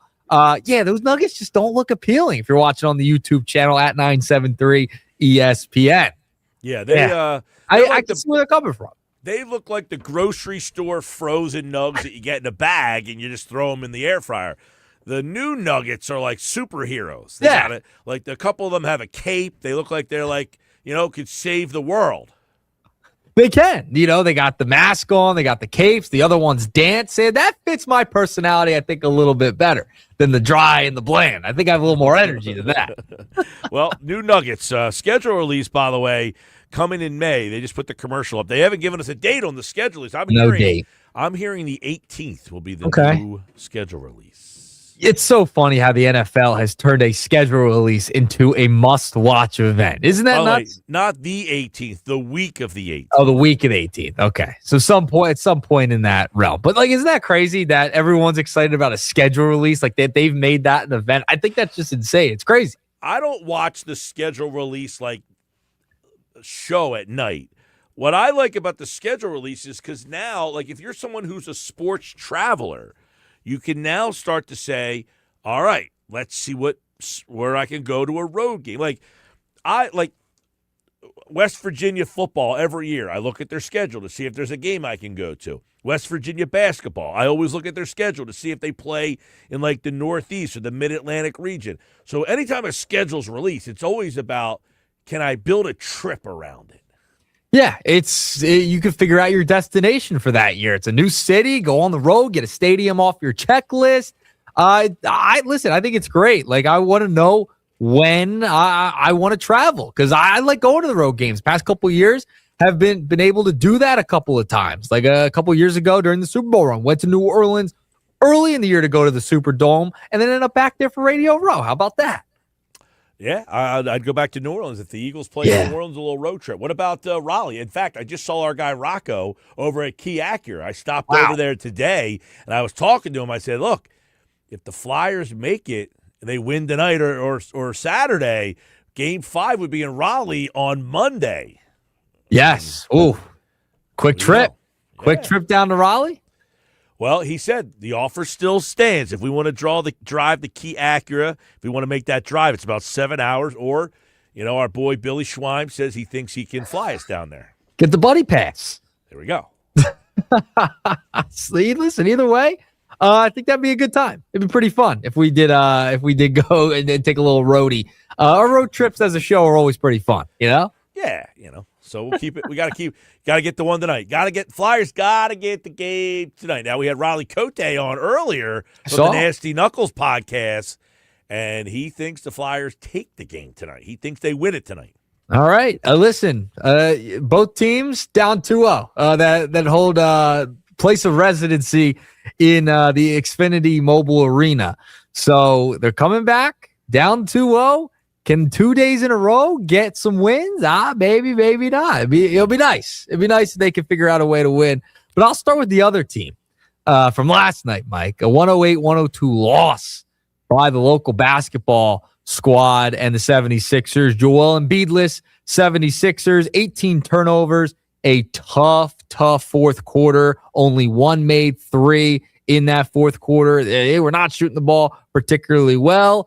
Knicks went on a little run. They found a way to win. And I thought the Sixers overall could have won that game. They were in that game the entire time, and they were hitting some shots when they needed to. Paul George was hot early on in the first half, particularly in the first quarter, and they had a chance to win that game and just could not find a way down the stretch. And I think part of it has to do, yes, with the 18 turnovers. Yes, they didn't make anything down the stretch. They were definitely gassed. When Maxey has to play that many minutes and you don't have anybody behind him, 47 minutes is crazy. He played the entire second half, every single second. Mike, that's what happens when you don't have a lot of depth. I mean, Grimes gave you 7 off the bench. Bona gave you 2, 6 points from Barlow. He had a nice little run there, 3 for 3 field goals wise, but did have that costly turnover in the latter part of the game. I still think they have a shot. They got to win. I mean, they have to win tomorrow night, but it's the series doesn't start until a road team wins, Mike. Yeah, I've heard that a time or two in my life here, but I will say it was disappointing last night. I thought that you played very well if you're the Sixers up until the last 6 minutes of the game. Yep. And in that third quarter, this is what I talked about in the beginning of the show. The fact that Karl Anthony Towns had 4 fouls on him and you didn't take the ball to the basket to try to get him to get his 5th foul to get him out. Yep. I thought him offensively kind of took that little – he had a run in the third where he really dominated you, and you didn't take the ball at the basket. They took the ball to the basket. They got Bona out of the game. They got Drummond out of the game and forced you to go to Barlow. You could have done the same thing down the other end, tried to get Karl Anthony Towns off the court, and I don't like the fact that they did not. They settled for way too many shots, and we just talked about it. You're shorthanded. Your bench is short. And they settled for some, like Edgecombe took 2 long threes late in the game. Paul George had a terrible 3. Maxey, I thought Maxey did not have a great – he said it after the game. I turned the ball over way too much. Careless passes. Yeah, and they made those little mistakes you can't make in the postseason. That's what happened. They made those mistakes. They were rough around the edges, and that's why they lost. They lost because they turned the ball over. They were careless. And they also missed 7 free throws, which cost them in the end. That was huge last night. I talked about at the beginning. They missed 7 free throws. They lost by 6. Like you're listening and watching the game, and you're just seeing them miss these free throws. 7 missed free throws, 21 of 28, 75% from the line. I mean, they're usually making these free throws, and those are going to cost you in the postseason. They lost by 6. They missed 7 points right there. That's 7 missed points. And you lost by 6. You could have won the game. You make those free throws. Those are easy buckets. They were rough around the edges, and they still found themselves in the game, which is crazy. That's a testament to who they are. But, man, you can't have those mistakes, missing free throws and being careless with the basketball. That was the problem and the reason why they are down 0-2 now. Now, they got to come home and win. I mean, you don't win tomorrow night. It's all right, 3-0. Listen, he came back 3-1. Nice, but 2 times in a row. They are 0-15. Being down 0-2 in a series. Yeah, it's never happened. So essentially, according to history, this season is over. Series is over for them, and that would end the series too. OG being out. That's it. We had Marc Kestecher on earlier, and I thought he brought up an interesting point. He said 2 years ago, or is it last year? I guess it was last year. He did the series between the Knicks and the 3 years ago. Pacers. Oh, okay. Sixers. And Okay, yeah. yeah, and he said the Knicks were up 2-0 in that series. And OG got hurt, hamstring, same problem. And the Pacers came back and won that series. And then, of course, went to the NBA Finals. So OG being out, possibly now, they didn't say he's definitively out, but a hamstring is a tough one to come back from. Right back the next day, you would think they might rest him at least for a game with a 2-0 series lead. Yeah, I would think they would probably at least rest him for game 3. Game 4, maybe he tries to push it and come back. But game 3, it feels like he's out because he's had issues with the hamstring throughout his career. You mentioned last year. This is nothing new. Knicks fans were like dying to know an update about OG all day. It's like us with Embiid every single year. It's like them with OG. I was scouring Knicks Twitter, and they were just like, where is the OG update with his injury?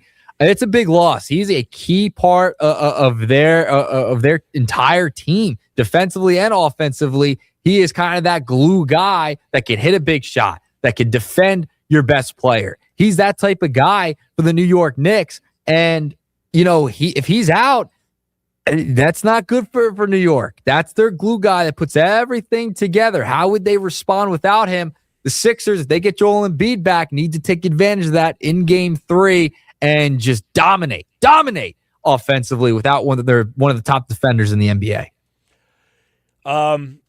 The one, yes, by the way, OG is such an unheralded, like, you know, he's one of those guys, like, outside of New York, you don't know how much he means, but when there was the trade talk a couple of years ago, that was the guy that I kept pushing for. And, you know, his background with Nick Nurse, you were hopeful, and I think the Sixers ended up getting Buddy Hield, right, and they got OG Anunoby.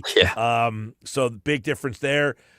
I thought also, you go back to the Sixers at the trade deadline. You think they could have used Jared McCain last night? I mean, my God, they have no other guard that can come in. You have to play your guards 87 minutes. I think the two guards played last night. 87 minutes between the two guards because you just don't have anybody else. So I saw Kyle Neubeck, I think, from PHLY was talking about this, and I agreed with him when he said it. He said they lost this game at the trade deadline when they traded away a guy and didn't get anything back. I mean, they have no bench.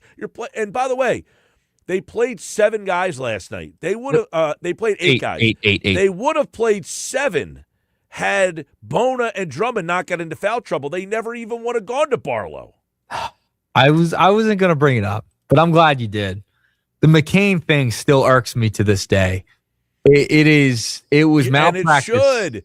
In a game last night, when you have no depth, you have no guard, nothing. You have to have the depth that the Knicks, and it's not a lot of depth, but Clarkson, 8 minutes. Alvarado, 7 minutes. That's 15 minutes of fresh bodies right there. Yeah. Listen, Grimes gave you 24 minutes off the bench. He had 7 points, 1 of 4 from the field, 1 of 2 from 3. But did he really make an impact on the game? Like, Jared McCain's minutes with the Thunder are making an impact on the game. The other night, 15 minutes, 12 points, making all those threes, hitting those big shots. You're telling me the Sixers couldn't use a guy like that? I mean, come on. The fact that it was to get under the luxury tax is just like kicking yourself in the you know what, in the nomads. I mean, by the Sixers trading him at the deadline. That and the fact, and I don't know, I could get into a whole spiel on this. The fact that he only played a couple of games as a rookie, got hurt, and then you just traded him away like he was nothing for a bag of chips and didn't get anything back. It's just malpractice. Yep. And listen, forget, okay, I don't want people to think like, forget McCain. It's over with. Fine. They traded McCain away, but didn't get anything else. They got nothing to help the team out and say, hey, look, we might make the playoffs. We might need a little depth because we traded away a guard. Okay, we got a first-round pick. Pick 22. Okay, but I got nothing. I didn't get a rotation player. I got nobody that can help this particular team out. And you're seeing right now, this team's just short. No, they're just shorthanded. You're playing all these guys who are banged up. Like Maxey, talked about, he jammed his finger again last night. Talked about it in the post game. And Embiid's banged up again. That's not new. Listen, everybody is at this point in the season, but the Sixers really don't have anybody to replace those guys or fit into a rotation that's going to make a significant impact. They just don't. Grimes at times has, but in the playoffs, I mean, he really hasn't been that type of guy, and you chose him over Jared McCain. Yeah, and last night you were short. Yep. you were short. All right. Your boy, nugget number 2, Alec Boehm, is out of the lineup today for the Fightin' Phils. Edmundo Sosa into the lineup. Mike, how much longer is Alec Boehm going to be a Philadelphia Philly? I mean, the numbers are not there. He's got all the off-the-field stuff going on that's clearly probably affecting his play at the dish. And it just has not. It's been a trying year for Boehm. They've been trying to trade this guy forever. And I saw Matt Gelb put this out today. Boehm's 443 OPS ranks 177th among 178 qualified batters. Horrendous. We talked about him earlier today on the Phillies Fastball, in which Oscar and yesterday had been saying, you got to start to play Sosa. And then I asked, okay, I think everybody says play Sosa more. How much is too much for Sosa, right? When you start to play him too much, then he gets exposed. Now, Jeff Kerr is at the ballpark. He just sent me the audio of Don Mattingly I was listening to during the break there, and Josh is over there listening to it now. But a little bit that I did hear of it is that they were asking about Boehm, and Mattingly did not poo-poo that Boehm would take a couple days off. In other words, he was saying, like, we'll see. We'll see. He might just need to get away for a little bit. Yeah. Now, he didn't say that he wouldn't play because he said we still, he's like, I told him he shouldn't hit today. In other words, don't take batting practice, just get away. But I didn't sound like they were quitting on him just yet, but I think they're getting – because he said one of the things I heard Mattingly say in the audio that Jeff sent me was – we're going to look back in like August, and we're going to look back at this time and see how much he has hit, because he's like, I can't imagine being alive and not seeing this guy hit. That's what I think of him as a hitter. Yeah. And you and I are Boehm guys. Like, I liked Alec Boehm. I thought he came very far defensively from when he first came up in the league around, the COVID time. And then, his bat, he's always been a great contact hitter. Never the power guy, and was just put in the wrong position for a long time. He's not a cleanup hitter. They started the year with that. And it's just now really fallen off the rails. He hasn't been hitting cleanup for about a month or so. I know, but what I'm saying is they didn't put him in the right positions at times anyway. So, I mean, the whole Boehm thing, it's been unfortunate because I think he's a nice player. It's a shame they don't have like a power hitter where he could really thrive in the lower part of the lineup and, in years past, and then coming into this year, it's a shame. And then he's got the whole off the field thing, and they've been trying to trade him for a couple of years. Yeah, and I've been a Boehm guy too. I've said for years they keep hitting him in the wrong spot. But that being said, he's produced 97 RBIs back-to-back seasons. His one flaw is he doesn't hit for enough power. That's not his fault that they hit him in that spot, but he did what he could do, even though he was hitting in the wrong spot. He drove in almost 100 runs back-to-back years. And we always said, man, if he's hitting for you 6th or 7th, that's a pretty damn good player hitting 6th or 7th. But now he's abysmal. I don't know what you do with him outside of sitting him for a couple days, and then you give him, another 10 days or so to see if he snaps out of this? Yeah, I mean, listen, just have him step away, maybe go on like a boat ride like Diana Rossini and Mike Vrabel. Just take a boat, go out, enjoy yourself, have the sunglasses on, lay back. Did you see that? I did. I saw the video today of them getting on the boat together. Nugget number 3, before I get out of here. They had the video out. This is a never-ending story. Is it going to come to a point and where Mike Vrabel, do you think he loses his job? I don't know if he loses his job, but I feel like he's lost a ton of credibility, and I don't know how much that's going to play into a locker room. Tough one. I had said to my buddy that it seemed like it was going down a road where, it was getting, the fact that he had to leave the draft, all that stuff. I feel like almost every week they're like, if you don't come out and admit something, I'm going to drop something else. Yeah. Like, until you say what I want you to say. It's almost like they're extorting the guy, Hey, it's crazy. But, she's been radio silent. We haven't heard from her at all. It's gotten insane. Like, there's just a new TMZ It's page 6 story about the whole thing with new pictures. And it's like someone's been holding on to this for so long. It's just like dropping something every week. It's like a new album. You just drop it on a new Friday. Boom. It's like, whoa, it's a surprise album. Like when Eminem would drop an album. Boom. Here you go. It's out. There you go. Right. Well, I'll tell you what. It'll be different. It'll definitely be interesting to see when they get to training camp. Yep. If he has to get up there, and he hasn't answered questions. He's got up and made statements, but he hasn't had the back and forth. Yeah, I'm very curious to see how this plays over the next couple of months. How does the A.J. Brown trade, the whole thing go with the whole entire thing? All right. Well, there you go. There's the Nuggets for Thursday. Flyers tonight, 97.3 ESPN. Coverage at 8 o'clock on 97.3. A little late nighter tonight. Late one tonight. Late one for sure. All right. Well, good luck with that. All right, Mike. I'll talk to you. All right. We'll do Nuggets again tomorrow here on the Sports Bash Live, 97.3 ESPN.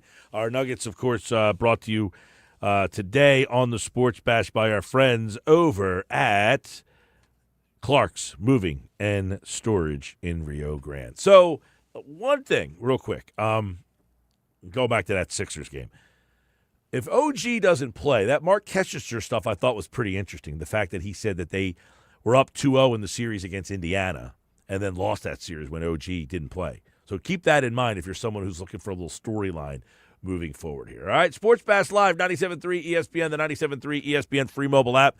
And those of you watching the show live on the 97.3 ESPN YouTube channel, we got so much more to go. 5 o'clock hour on the way. Phil's in action tonight. Some of the things that stood out about the Phillies. And then Kevin Durso on the Flyers. That's all still to come next hour right here on the Sports Bash Live on 97.3 ESPN, the 97.3 ESPN free mobile app. And, of course, live video on the X platform, YouTube, at Mike Gill Show, and on the 97.3 ESPN YouTube channel.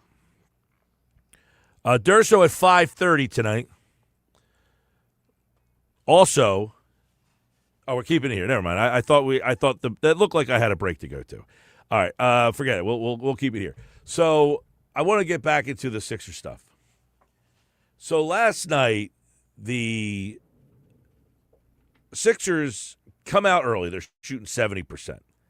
That number, when I heard that number early in the game, now we're talking about 10 shots. It's not like first 3 minutes. They're 7 of 10. At that point, I felt they were going to lose the game. Anybody else? Like at that moment, I felt they were going to lose the game. When they said Sixers are 7 of 10 from 3, I'm thinking they're 7 of 10 from 3. There's no way they can sustain this. Now, you couldn't have two different games from game 1 to game 2. And that goes back to the comment that Evan Cohen made that he was impressed with the Knicks, the way they won. After winning by 51 and winning by 39, for them to get into a fight like that last night, I do have to give a lot of credit to that Knicks team. Like, I'll give them their flowers. Now, do I think this Knicks team is great? Not necessarily. I love Brunson. Not the biggest Karl Anthony Towns guy, but I thought he was a difference maker in the game last night. I thought Towns was a huge difference maker in the game last night. I'll tell you who else. You know, we're talking about the Sixers and their lack of depth. The Knicks don't have a lot of depth really either. They have more depth than the Sixers do. But the one guy I thought quietly had a big game last night that really, when, what's his name? Bridges. When Bridges hit that 3, and they said Bridges has 18. I could not believe he had 18 points. He quietly had 18 last night. But he did it efficiently. 9 of 13. 5 rebounds, 2 assists. He had a steal. He had a block. That, to me, was kind of the difference, is that they had that other guy. And then OG had 24 points in the game last night. It didn't feel like he had 24 points either. It just felt like Brunson was killing you, and he didn't even shoot all that well. And it felt like Towns, in that little stretch, killed you. Towns played 27 minutes. He had 20 points and 10 rebounds, 7 assists. And I go to the assists. The 7 assists, that was when Towns, I thought, really controlled the whole quarter in the third. The Towns third quarter run, the 2 Bridges shots, Brunson shots, and then the Bridges dagger. And I'll tell you what, the 3 from Hart was just killer. Those were the big plays of the game. Now, for you, when the Sixers came out early and shot it as well as they did, you go back late in the game. I'm talking about all the things that I can recall for the Knicks. The things that I can recall for the Sixers are Paul George 0 for 4 in the third, Maxey 6 turnovers in the game last night, Edgecombe 2 missed threes late in the game. Nick Nurse said it after the game.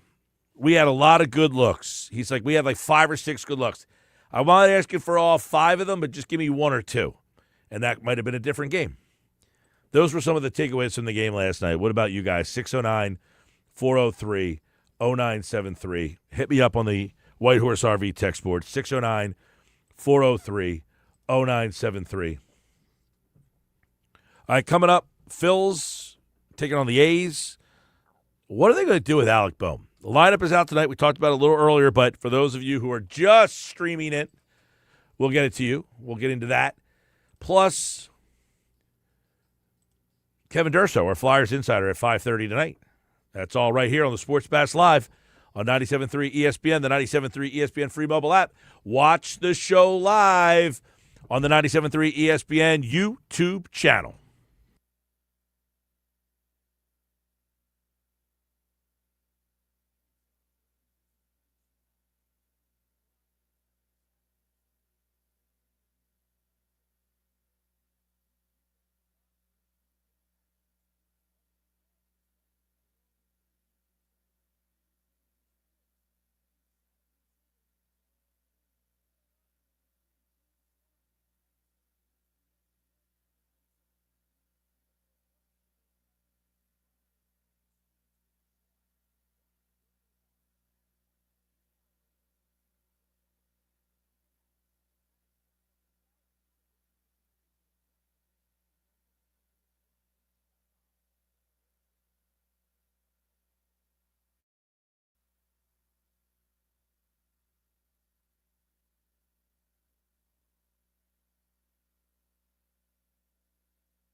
All right, 5 o'clock, Sports Pass Live, 97.3 ESPN.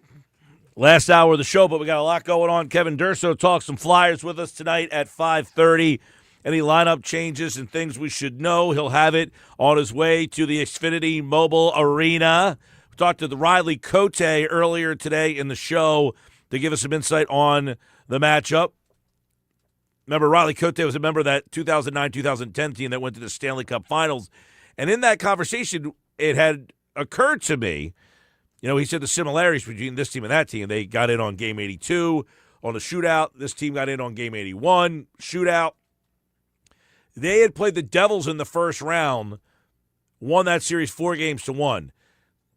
Flyers played the Penguins. They win the series 4-2. And now that team was down 2-0 to Boston. They went down 3-0 to Boston. They came back to win that series. This team is down 2-0. We'll dive deeper into that program, that series, later on this hour on the Sports Bass Live 97.3 ESPN. Also, big loss for the Sixers last night. We were just discussing where that game kind of changed for you. I'll say early, late, and in the middle. Everywhere. I think the Sixers, they got up 7 early, but that was the biggest lead they could get. They couldn't really do much more than get the 7-point lead. And then when they didn't have a bigger lead than that, I thought, I don't think they're going to win this game. Now, they hung in there, 25 lead changes in the game. I thought there was 3 big things in the game. 1, their ability to make shots late. Brunson, Bridges, Hart killed you. Your lack of ability to make shots late. We talk about make or miss. They made, you missed. We talk about Brunson. Big shots, big-time player. Where's my big shot from Maxey last night? Didn't get it. That's 1. 2, I thought when Karl-Anthony Towns was on the floor in the fourth, in the fourth too, but in the third, and he was having a good run, he had 4 fouls. They never went after him. Like, whatever happened to the concept of targeting the guy that has the 4 fouls? You got a big guy with 4 fouls. What do? You put the ball on the floor, you take the ball to the basket, and make him either get out of the way so you get a layup. And last night was not a game where you needed to rely on the 3. You didn't have to rely on 3, so you could have taken the ball to the basket. It was a 2-point kind of game. All the big shots were mid-rangers. Brunson, mid-range. Bridges, mid-range. The 1-3 that Hart hit tied it up at 99. But other than that, take the ball to the basket. Make Cat play you and get either fouled or have him get out of the way. Big spot in the game for me. And then you turned the ball over a ton last night. Maxey had 6 turnovers last night. Bad passes, lazy passes, big missed opportunity. Think about this. No Joel Embiid. They were 11 of 15 when, and Karl-Anthony Towns was 6 for 6 on shots where they were defended by Bona or Drummond. 11 of 15. Bona, he does what he does. He'll get a block here. He had a block shot, I think, or 2. The game's 3-point game, 99-96. Sixers lead. Knicks down 3. From that point on, 6.5 minutes left, 6:50, something like that, I don't remember. The Knicks outscore you 12-3 in the last 6:50 of the game. And in that time, you go 1 for 9, 0 of 7 from 3. You're settling for threes. Too much settling for threes. That was a big takeaway for me. You settled for too many threes late in that game. 0 for 7 in the last 6:51 of the game. Bad shot selection. Just a brutal fourth quarter finish there. Brunson and Karl-Anthony Towns each get 20. And they also get 18 from Bridges, and I think it was like 20-something from OG. 24 from OG. And there's your difference. Big-time players for them stepped up late in the game, made the shots. your big-time players, and for whatever reason, were they tired? Were they out of gas? I mean, Maxey, I don't remember when Maxey had that layup to make it like 106, 102, I think. Other than that, I don't really remember a big basket from Maxey late in that game. 609-403-0973 on the White Horse RV text board, 609-403-0973. So now the series shifts to Philadelphia. You're down 0-2. The Sixers have never won a series, went down 0-2. The Knicks, when they have the 2-0 series lead, they just lost a couple of years ago. The Knicks have a 2-0 series lead in each of the last 3 postseasons. And they lost to Indiana a couple of years ago when that happened. So you have that going for you. Game 3 tomorrow night on 97.3 ESPN. I definitely think the Sixers can win tomorrow night. And then Sunday have an afternoon game, It's going to be tough for Joel. He hasn't played, or he didn't play. Now you're seeing if he can play Friday night. And then if he does play Friday night, he's probably going to be bagged up and kind of sore and beaten because I'm sure he won't be at 100%.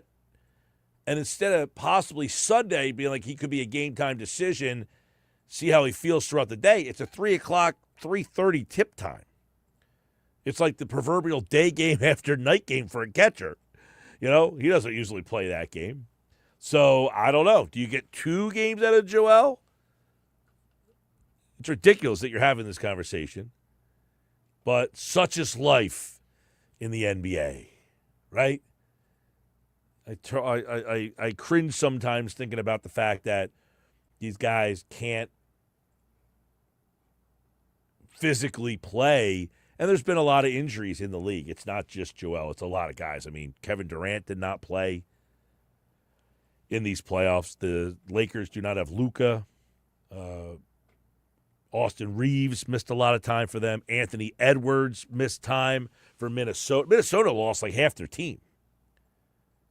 Who was out? Somebody was out for Denver, I think. Kate Cunningham got hurt at the end of the year. Wagner got hurt for the Magic in the series against Detroit. I mean, guys are getting hurt left and right. And now possibly OG Anunoby being hurt too. But those are some of the takeaways from the game last night. It's incredibly frustrating, much like the series a couple of years ago, where Embiid was very good in the series. He scored like 33 a game, but he wasn't himself. And that's constantly the story. Missed his 4th game of this postseason. The Sixers are 1-3 without him. They are 3-2 with him. Can they get him back? Does it even matter? We shall see Friday night. Flip it over to the Phillies. So the Phillies win last night 6-3. They're down 3-2 in this game, okay? And this was a pretty interesting game. If you were watching the Sixers, I'm sure many of you were probably flipping back and forth or watching the Sixers or maybe had them both on at the same time. But you're watching, they're down 3-2. And Wheeler's pitching last night, so that's a cool situation. But you're down 3-2, and I thought it was a very interesting inning that might be, I don't know how to even describe it. It might be the inning that changes, and I think it might be the precipice of things moving forward because of the lineup today. It's the 8th inning. You're down 3-2. Actually, I think at the time you took a 4-3 lead. I think they had taken the lead by this point, the moment that I'm kind of leading up to here. Schwarber walks. Harper, there's the throwing error by McNeil. Garcia singles. Now you got bases loaded, nobody out. They pinch hit, not pinch hit. Sosa comes up. He singles. They take a 4-3 lead. Realmuto lines out, and then the A's go to a lefty. The last 5 years, the Phillies have hit for Brandon Marsh in that spot. Now, I don't think they had anybody to hit for Brandon Marsh. I'm trying to go through who was still left over because Felix Reyes was already in the game. I don't really think they even had anybody. in that area because they had Stott in the game, Crawford in the game. They had already pinch hit earlier. So I don't know that you really even had anybody. I mean, in theory, you could have gone Marchand to hit switch, but that would have been but you don't chaos. really see the backup catcher. So, although you do have Stott still, so you could have used the backup catcher. Right. That being said, they don't have anybody to hit for Marsh. There was no good option. They have no option really to hit for Marsh. And he comes up and gets a single. Big single. Big single to make it 5-3. And I'm wondering if now he went 3 for 4 last night, and were all 3 hits against lefties, or were 2 of the 3 hits? I think it was 2 of the 3. One of them was against He had a the triple righty. against the starter earlier in the game. Right. So he definitely had a triple against the lefty. But the fact that Marsh had 2 hits off lefties last night, I'm wondering if this is the precipice last night of them saying what we talked about on Phillies Fastball yesterday. We're just going to let Marsh play. Now, is that at the expense of Crawford? Because Crawford is now seemingly the odd man out against left-handed pitchers because Marsh is moving over to center field. I certainly hope not, because I think Crawford needs to play as much as possible to get the most out of him. Well, remember, he's the left-handed bat in the, I don't want to say in the platoon, but he's the left-handed bat. So he is going to play probably 5 to 6 times a week anyway. So it's not like Otto Kemp where he's just not playing enough. I think Crawford, when you're the left-handed batter, you still play 75 to 80% of the time. Right. So I do think there's still enough. And we had Dave Gallagher on yesterday, and he talked about how they want to maybe just protect him a little bit from too much playing time, wearing down. I just and don't that's want just a way to say, Yeah. you know what? We don't need you to get 600 at-bats, 500 at-bats this year. Just don't wear down. We're going to take you out of the lineup against lefties. But was last night them saying that Brandon Marsh is now an everyday player? Not because they couldn't hit for him last night in that spot, but did he prove to them that I deserve the opportunity is what I'm wondering. Because, and I asked that question because Bohm is not in the lineup today. Sosa, as Oscar has said on Fastball many times, he thinks that you stick with the hot bat. You play your hot players. If you're a platoon guy, you go with the guy who's hot. Now, Sosa gets the hit last night, the single that gives them the lead. Today, Bohm is not in the lineup. Now, last night, they hit for Bohm, and that's not something that you have seen them do before. Bohm struggling. They hit Stott for Bohm last night. Then Stott went to second. Sosa went to third. Right.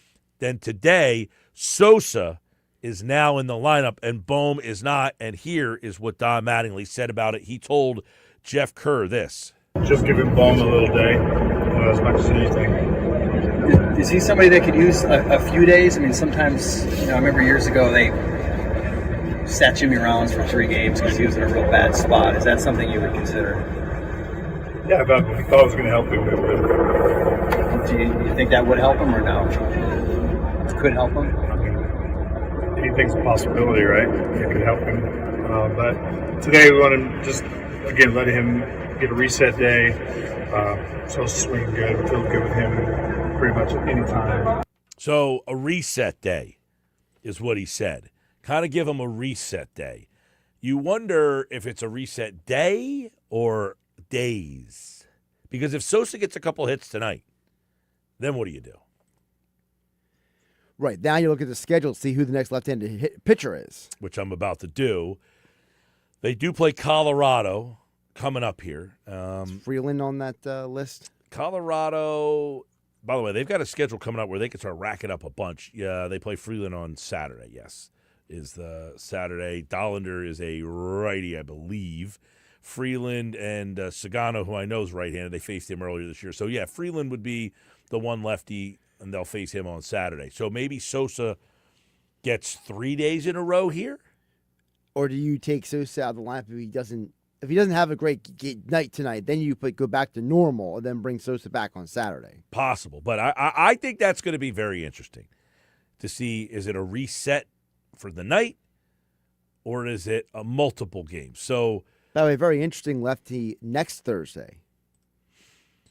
See Suarez, that name? Yeah. Yeah. Ranger Suarez on Thursday Next in Thursday. Boston, by the way. Yeah. Just wanted to point that out. They do face Suarez on Thursday. They'll face, by the way, Paul Skeens against Zach Wheeler next Sunday. Get your popcorn ready, boys. That one. But back to Alec Bohm. Yeah, let's hear what Mattingly had to say about what he thinks, because I thought this was very interesting. He said he thinks he's pressing, but he does believe that he will start to hit. I'm sure he's pressing. He wants to do well, right? And, just trying hard, right, for sure. And, he's a guy that I've said it probably a lot at this point, that he's going to hit. And I believe that until the day I'm not on this earth, that he's going to hit. And we're going to need him to be himself.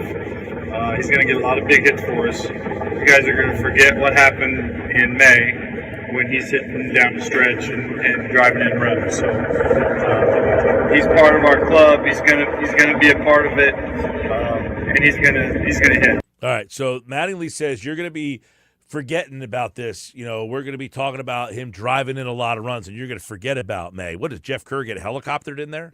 There's a lot of weird stuff going on in the background. I think Jeff Kerr took the 97.3 ESPN helicopter to the game, and that's the sound you hear in the background there. But I thought it was interesting, that he's pressing, but he's going to hit. You wonder how long that will be the messaging. How much longer can Mattingly keep going out there and keep kind of throwing that message out there that we think he's going to hit eventually? Well, it's a lot easier to do on May 7th than, let's say, July 7th. So maybe part of the theory is that, you, Jeff, and Alex talked about the 30-day meeting Mattingly has, was maybe part of that 30-day meeting saying, okay, this month we're going to give Bohm a couple extra days off. 30 days from now, let's see what the numbers say. Well, last year, if you remember, let's go back to that. In April, he hit .213. Right, he was horrible to start last year. Very bad. In May, he hit .324 with 5 homers and 13 RBI. So the question is, we're now into the 7th day of May. At what point of May do you wait for him to kind of click and turn it around? Is it May 10th? Is it May 13th? Happy birthday, Dad.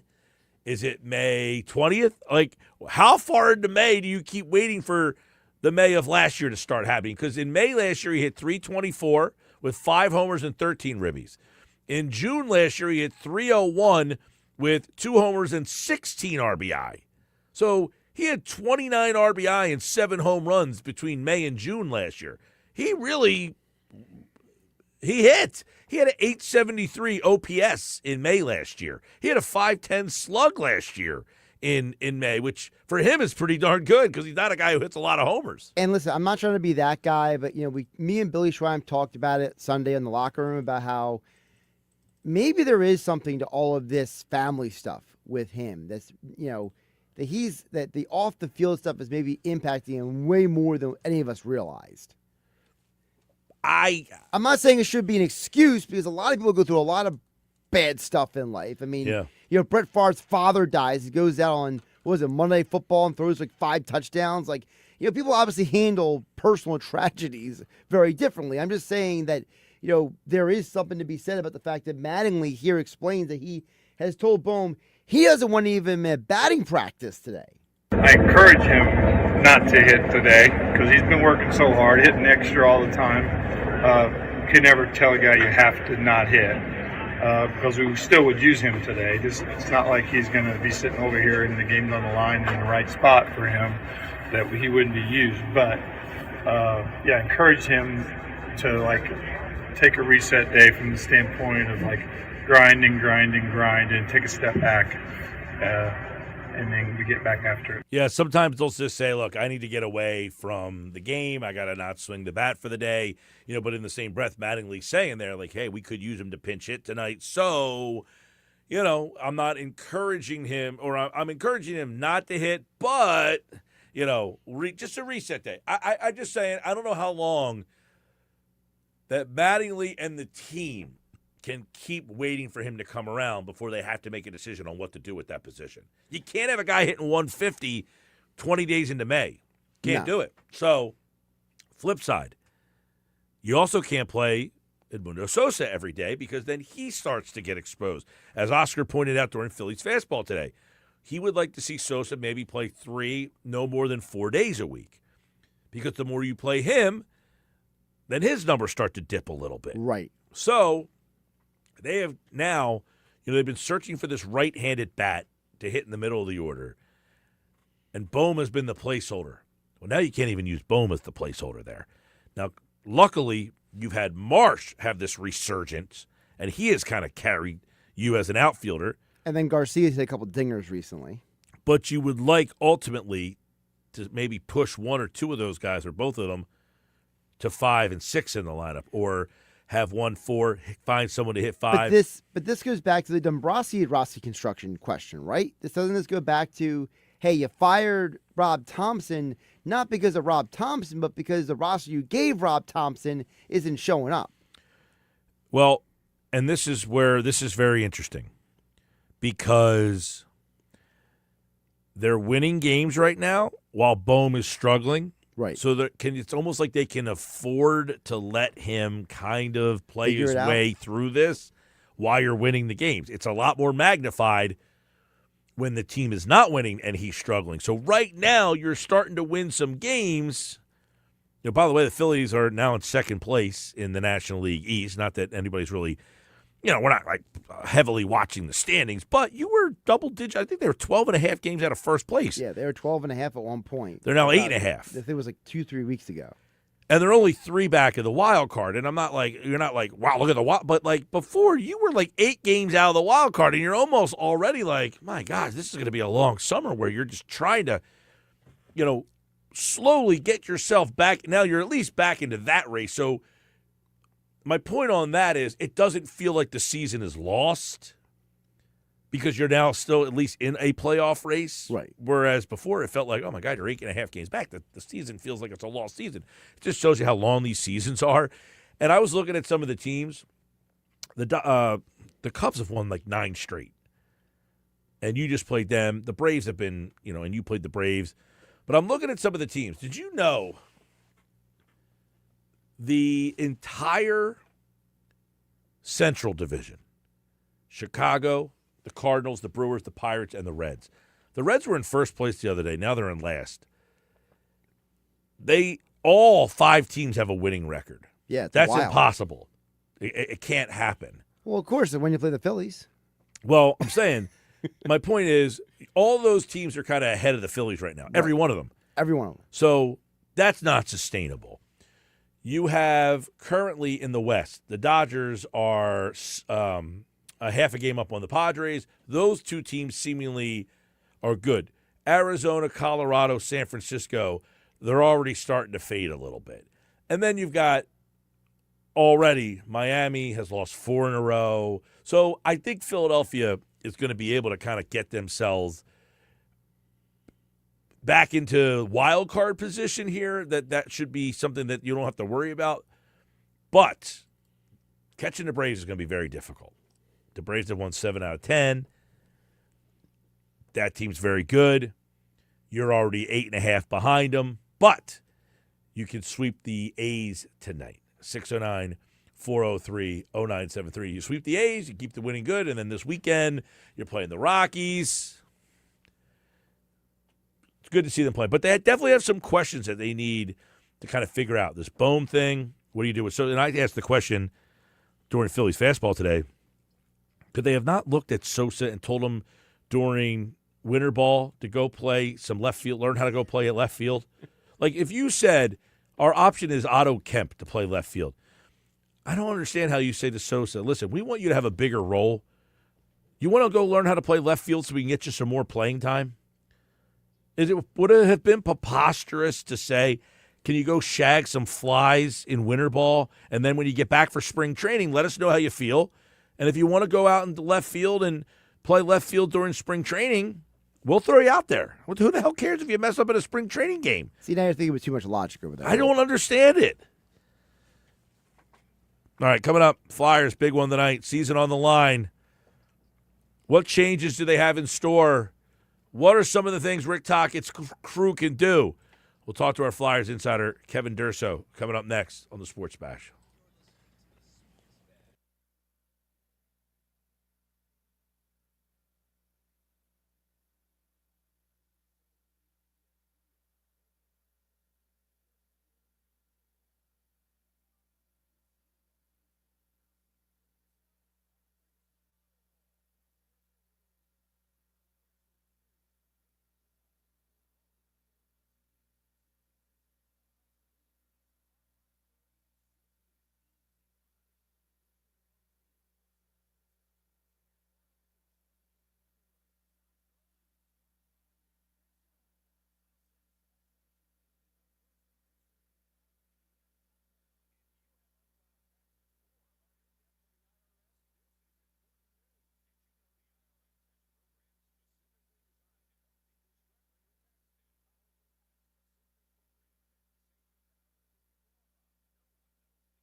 Flyers tonight, 97.3 ESPN. The coverage starts at 8. You can listen to all the action on 97.3 ESPN. Kevin Durso will be in the building, the Xfinity Mobile Arena, where the Flyers looking to essentially save their season, Durso. It's on the line tonight. They've got to find a way to win this game after being up 2-0 in the last game.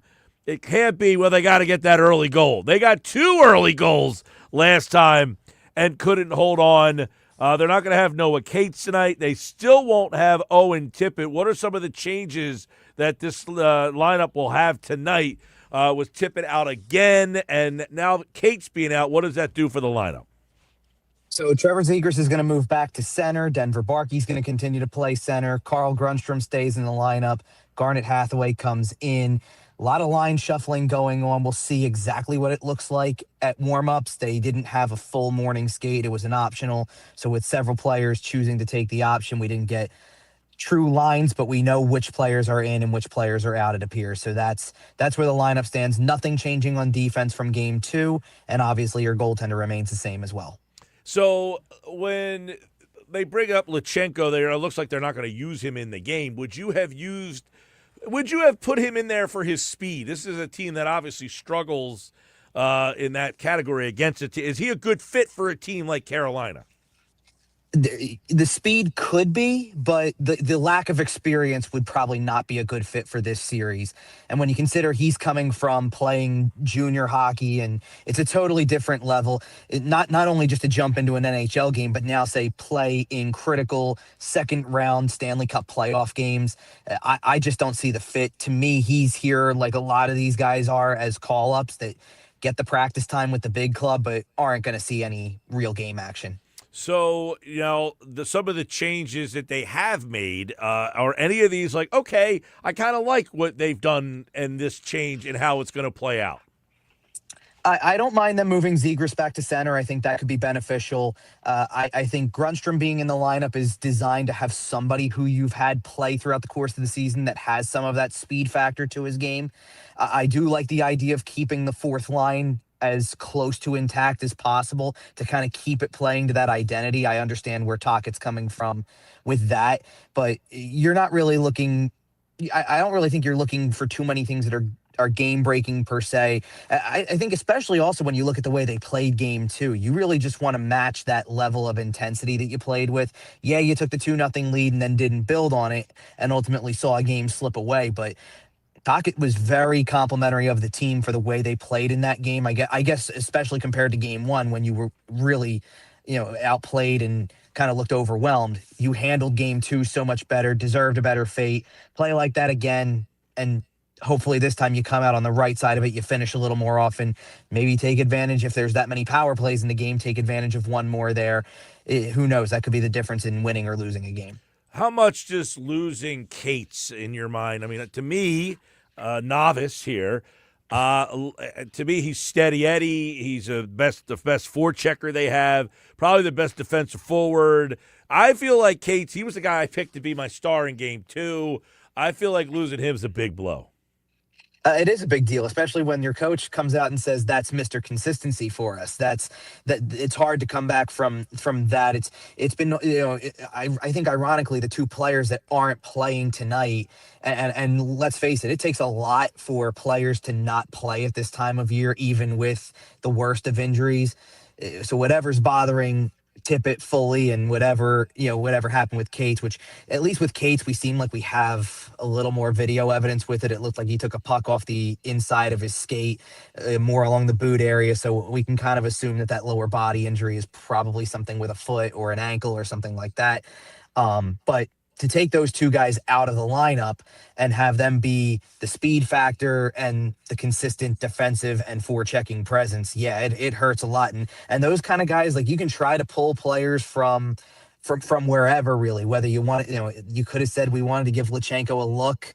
It's not replacing what Noah Cates has done for the full season. You could, Carl Grundstrom's not replacing what Owen Tippett brings. It's hard to do at this time of year when those guys can't go. So it just turns into that next man up mentality, and guys are going to have to play a lot harder as they go forward with this, because that's the only way you can make up for their absences. Yeah, and Tippett, one of the better skaters on this team, not having him in this particular series is noticeably a loss. Yeah, especially if you get any sort of rush chances, because he could be leading the charge there. He has the ability to also kind of turn nothing, where there's nothing on a rush into a rush just by using his speed through the neutral zone when he gets even just a little bit of space. You miss that when you're playing a team that is trying to do the same thing back to you, that tries to take advantage of how can we exploit any small opening, get through the neutral zone with speed and try to score off the rush. That's what Carolina wants to do. And now the Flyers are having to find somebody who replaces their best player at it, right? In terms of matching that in this series. And they're not going to be able to do it just by inserting any player. They're going to have to do it by committee. Kevin Durso at Xfinity Mobile Arena getting ready for the Flyers and the Hurricane tonight. And obviously, it's kind of a do-or-die situation here. Hurricanes have not lost in the playoffs yet. They were finally trailing in the game against Philadelphia. And obviously, when you take a look back at what Philadelphia did well in that game, what are some of the things you like that they did in Game 2 that they can carry over into Game 3? Well, I think you'd want to replicate the start. You want to get out to a fast start. And it's different than playing on the road now. Getting off to a fast start on the road silences the building you're in, but there's always the chance that as soon as you give one up, they're back alive and they're now breathing down your neck because now you've got the fans behind the team and it rallies everybody in the building. You can just get the building going from the start here with a good start and not have to worry about that part at all and see if that doesn't present an intimidation factor. What I liked about the game from Game 2 that I would hope they carry over, and it was my second key to the game from earlier today when I posted, it's holding on to pucks longer. They did that better in overtime than any other point in Game 2, getting into the offensive zone, actually creating something where there's sustained offensive pressure. It's not just getting a good scoring chance. It's utilizing the offensive zone time to have the ability to try to see if you can exploit one weakness or another, see if there's a breakdown that happens with the amount of time you spend in there. If you can hold on to pucks for longer, that'll open up some things, and you should be able to take advantage. Kevin Durso, obviously, this is a big learning experience for this team, right? This, as you talked about, Carolina team, they've been through a lot of these very frustrating games. Philadelphia had one frustrating game the other night. You wonder, is that the gut punch for them, or do you think they build off that and say, we're right there with this team? You've been around this team all year. What kind of personality do you think they take into Game 3? Yeah, I think they can build off of the fact that they've been in that position from the regular season, but this is still a different animal. It is still it's the playoffs and the intensity's higher, and you're going to face, every opponent you face from here on out. One, they get more familiar with your tendencies the more a series goes on, and two, they don't roll over either because they're among the best that are left in the league. So you might be able to bounce back from a couple losses in a row in the regular season because you face a more favorable opponent or a team that's going through a rough patch, and that's just good timing. It's not the same team 2-3 nights in a row. This is different. So we have no choice kind of but to follow what Rick Tocchet said after Game 2 about how many times they've been pronounced dead and, climbed out of the grave. That's certainly fair to give them the shot to do that tonight. But it really does have to happen here. It can't go to Game 4. No. I think there's a better chance for the Flyers to avoid the sweep by winning Game 3 than there is to be down 3-0 and go into Game 4. I think if you give Carolina the opportunity to be up 3 to whatever, they're going to be in a position where they know how to close out, or they should feel like they know how to close out. So this, to me, is your chance to at least announce your presence back in the series, and then see what happens in Game 4. That could certainly make things interesting. But I think once it gets to 3 for Carolina, that would be all she wrote. So, Durso, let's ask your keys to the game for tonight, as the Flyers do have some changes, as you outlined. What are some of the keys for tonight? Yeah, so I already mentioned about holding on to pucks for longer, trying to build off of that. I think you've got to feed off the crowd early in the game. You need to use that to your advantage. You're not playing on the road in this case. You're not trying to silence a crowd with your performance. I think that was one of the big differences in Game 1, was not only were you kind of not prepared for what was coming at you when Carolina got off to the fast start in Game 1, but doing that just amps up the crowd when you're on the road. So you have a chance to do that in return. I would use that, and then keeping that energy you had from overtime. The way you were it was really relentless. The way the Flyers were playing in that overtime until that scoring chance at the end that eventually ends up in the net. So playing with that kind of relentless urgency is really critical here to me. All right, we'll see it all unfold tonight right here on 97.3 ESPN. It is the Flyers and the Carolina Hurricane. You know, one of the things we had Riley Cote on earlier that he thought was that the team needed to be a little bit more physical, use the fact that they aren't quite as quick as Carolina to their advantage. Yeah, well, and there's two things to that for me. One is that does slow them down. You can certainly slow anybody down by being more physical. And to me, with the lineup changes, that's where a guy like Garnet Hathaway can certainly make an impact. The other aspect of it to me is the more physical you are, the more it leads to extracurriculars after the whistles. You try to goat them into penalties. At the very least, you can use the power play time. Of course, you want to score. You want to try to build on your leads if once you get in front, like they had with the 2-0 lead in Game 2. But you do take time away from 5-on-5 play, which is certainly a big strength of this Carolina team. So anything you can do to take away from that helps also. So being physical can have those two advantages. It can certainly try to slow them down. It can free up a puck that gives you possession back and allows you to go the other way, and then it can also try to goat them into penalties, which they've taken a lot of penalties in the first two games. You can't deny that. It's probably the biggest weakness Carolina has so far is you're spending a lot of time on special teams. It's just they've been one of the top teams in the league on both sides of it. All right, Durso, who's the hero tonight if the Flyers win? You know, I wrote down my X factor for tonight was Trevor Zegras. I think that you need somebody like that. One of those types of guys, a Zegras, a Martone, a Michkov, somebody who's more of a skill guy to step up. And to be honest with you, I could have sat there and picked anybody who plays forward. I need a forward to step up. I don't care who it is. They need something more out of their forwards. They've gotten it from the defensive side on both sides of the equation. You're getting, Jamie Drysdale opens the scoring for the Flyers in this series with the first goal of Game 2. And then defensively, they played a really strong game, all things considered, to go toe-to-toe with this team for almost 80 minutes like they did. I don't need to see more out of the defense or the goaltender. I need some forwards to start scoring. Agree with that. I was going to go Michkov will be my guy tonight. I think he finally gets one to get through. So I'll go Michkov gets a tally tonight. And I'll tell you, Mike, I like it because in overtime, he had a grade A scoring chance in front of the net. I'm sure that sat with him for the couple days they had between games. I like that pick as well. All right, Kevin Durso at Kevin_Durso for all the Flyers tonight. He is in the building. Tonight's game, of course, you can listen to on 97.3 ESPN. All right, man, we will probably catch up with you again tomorrow. Sounds good. Thanks, Mike. All right, Kevin Durso, our Flyers insider right here on the Sports Bash Live on 97.3 ESPN. And if you missed our conversation with former Flyer Riley Cote and you're watching on YouTube, you can go back on the YouTube channel to the first hour of the show and listen to our conversation with him. Also, coming up, the NCAA tournament is bigger. Is it better? That's coming up next as we wrap up the show. That's next.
So the NCAA tournament is officially expanding. It is going to the field of 76.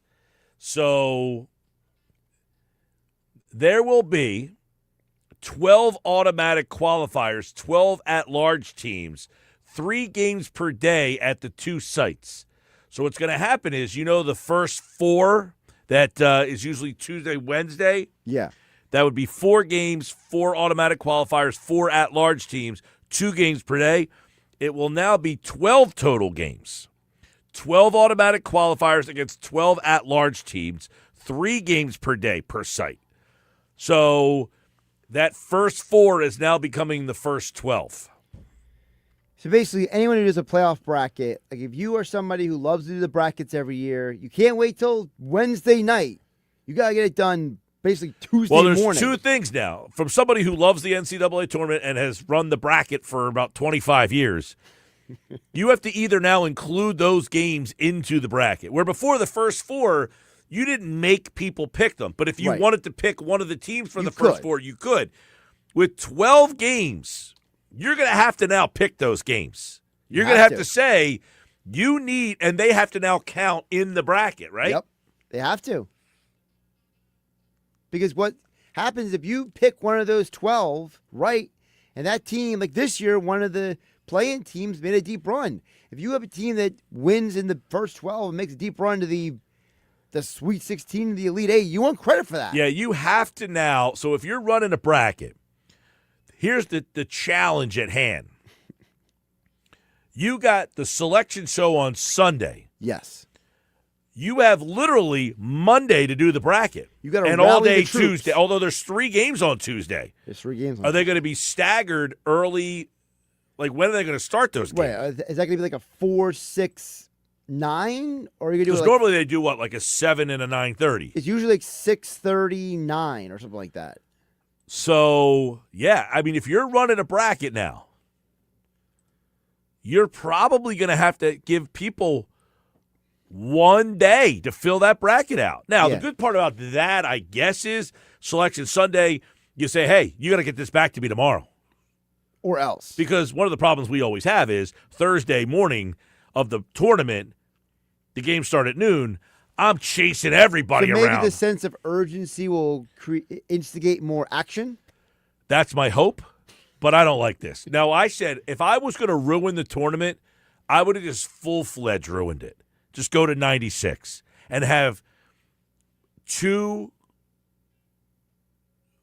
Tuesday and Wednesday, a full day of madness, and then Thursday and Friday, another full day of madness. Why not? You know what I'm saying? Let's just make the whole week. Well, because if you're going to do Thursday and Friday, they're everybody's favorite 2 days. Just do it twice. Have the first 36 games be, as I said before, I've said this before, all these smaller schools, and have the power conferences all waiting on Thursday and Friday.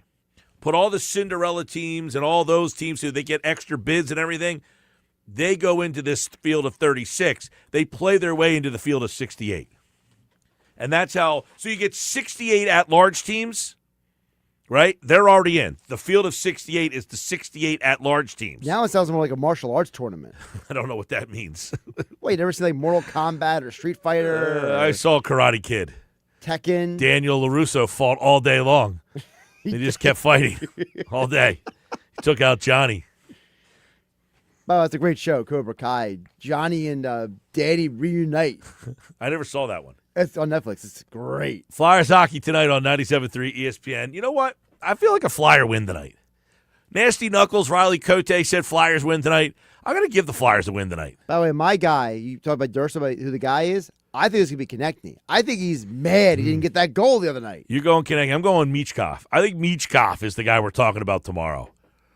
Find out who we're talking about tomorrow by joining us right here on the Sports Bash Live on 97.3 ESPN. Flyers, Hurricanes tonight at 8 o'clock on 97.3 ESPN.